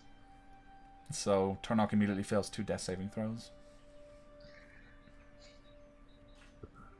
And you guys watch, you know, Tani, you've just run. Jean-Jacques, you've been rushing towards the door, but you both look back for a moment, hearing these horrible crunching sounds as one of these massive spider drakes just digs its claws into Turnock, and essentially just, like, begins to flail him around on the ground. First attack missed, second attack hit, and then the bite. Oh, wait.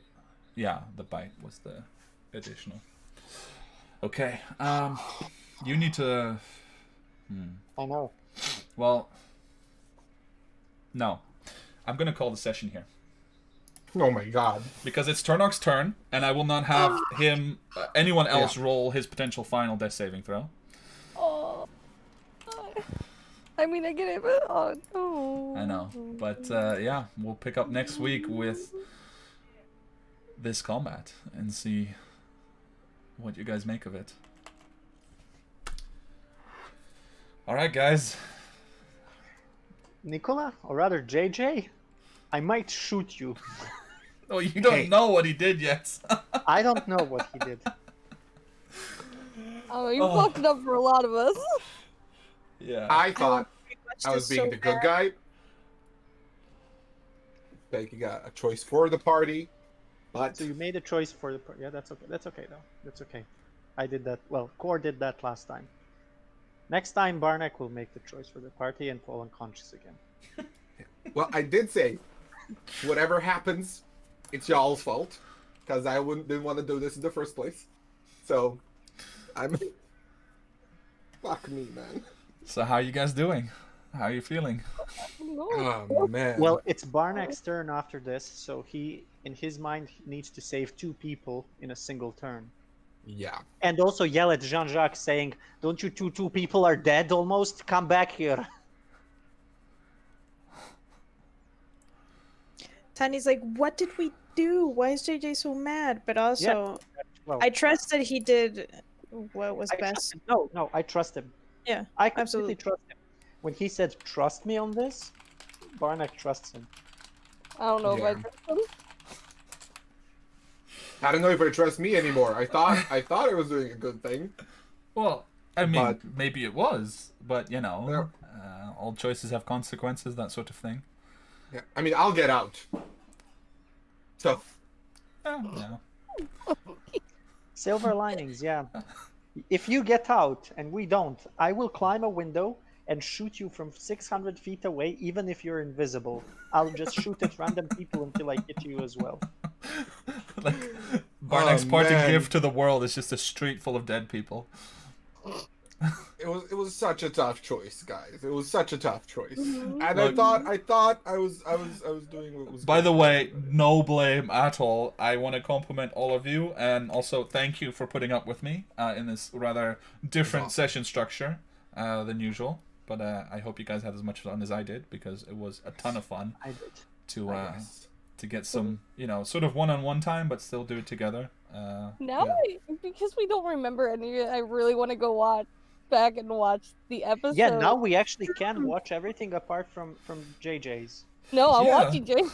Honestly, the thing is, I was gonna say you should feel free to watch it anyway, because the point wasn't to prevent you from ever knowing. The point was more just in this moment, while you are facing your own situation, to choose. But I am also still interested in the choices that you guys make. So before you watch the episode, please send me your character's final choice in Discord.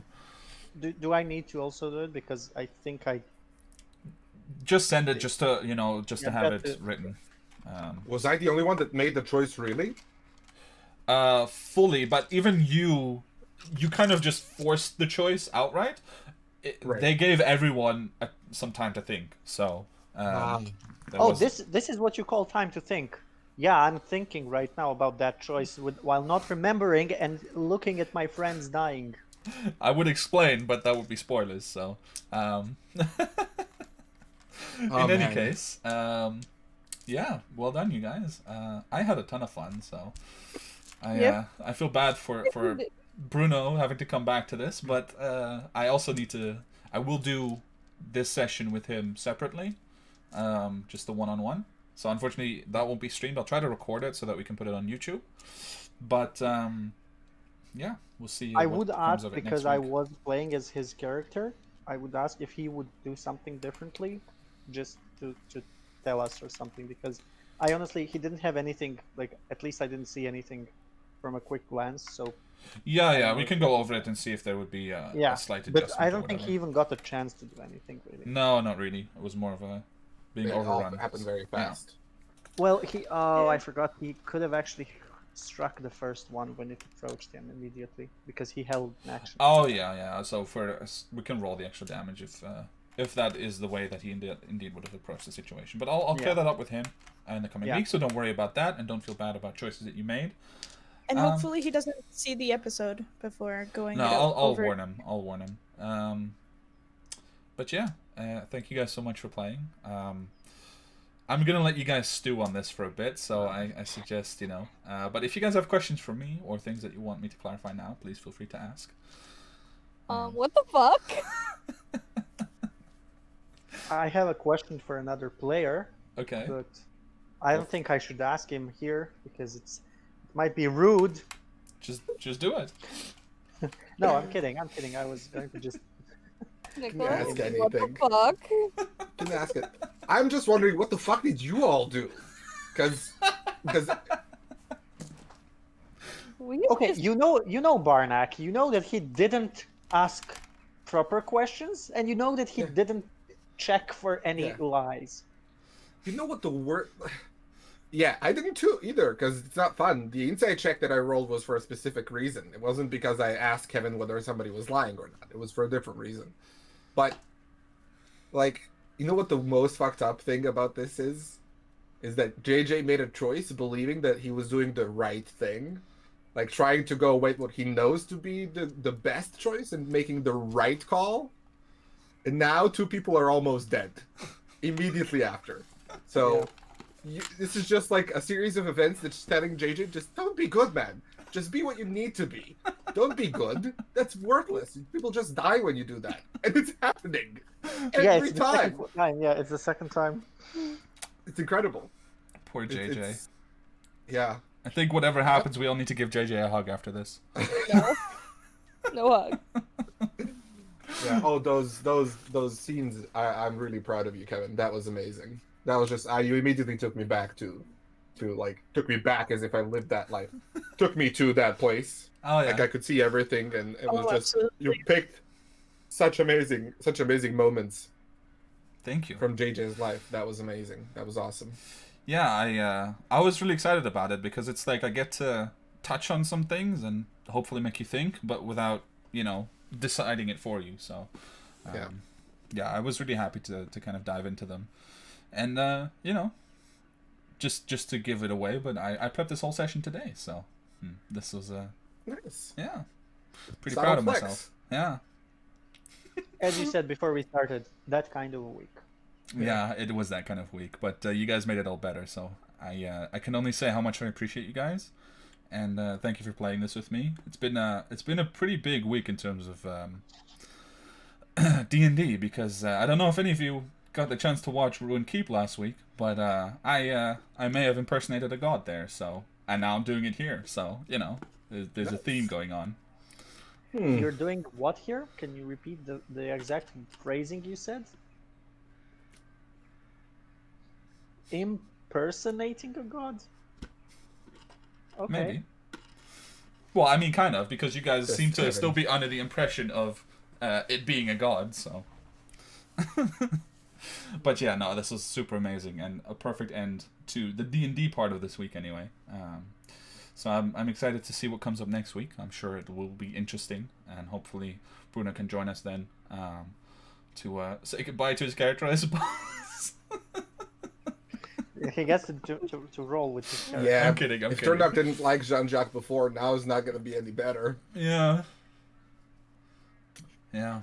But it's also the whole problem is providing a choice to one character that unanimously goes for the whole group, which is always fun. Yeah. But yeah, I think you guys You're a bastard.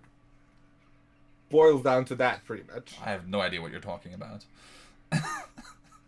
But I appreciate all of you guys getting into it so much and letting That's everyone play it out their own way. We actually, if Turnock had been here, we would have had exactly half an hour for everyone's individual part, and it would have been the whole session. So, that was interesting. Would have been funny to end on the rewind, but Yeah. This might just be one of the best episodes ever. And I always think that, like, oh, this is a great episode. And then you surpass that, and well, thank you so much. What did you do to It's a rewind weird time? gift he has. Why? Anyway, Good job, Kevin. Thank you for the next 7 days of thinking about how I killed Bruno's character almost, and how Nicola killed Bruno's character. Why? Because it's his choice. I mean, let's be honest. I killed Bruno's character, if it happens. So you can blame me, and I will say, haha. I'm gonna blame you regardless of if any character dies. I you cannot do should. that. Yeah, I you've done this to Chansey and I many times over, so we reserve the right to be properly mad and to blame you. Yeah, I mean, Myra could very well die as well, so. Yeah. Get After fucked, Chansey. 3.5 hours of being in our group, I know. just saying, 3.5 hours of being here. I think it's close to 4 hours at this point. Yeah, that's bad. Which is long. No, it's not longer than. Yeah, no. You were technically in the group longer in the first campaign before you almost died, even though it was the first session that time. That's true. You did it twice to her. Yeah. What the fuck? Yeah. Yeah, just throw a burr hag at a group of level 4 characters. It's not a problem. It's perfectly normal when she does 67 points of cold damage in a cone to the whole party when they have like 20 health. In my defense, you weren't supposed to attack, but I didn't want to attack. And that was also because of me, because Magnus was the one that got cursed by the gold. Yep. And you chose to attack. We're the worst friends ever, Kevin. The two of us are just the worst friends ever. I mean, I can't blame you for the other time Echo almost died. That was Raven's fault. Oh, yeah. Which one? Like, I feel like there were multiple. The Banshee. Oh, yeah, the Banshee. Right. Don't mention anything, Bran. Let Echo do the talking. If we could just go back in time and record some of those sessions and then show you guys some of the choices that were made in that session that were just pure idiocy, that would have been amazing. Barnack's plan looked like genius. Don't Yeah. Yeah. Well, nothing tops Quarantani depancing Barnack. That will forever, I feel like, because I don't believe that you can exceed that level of No, just That pure was garbage. I a just special don't think time. it. Yeah. That was a special time. That was a jewel. Especially involving the giant mastiff.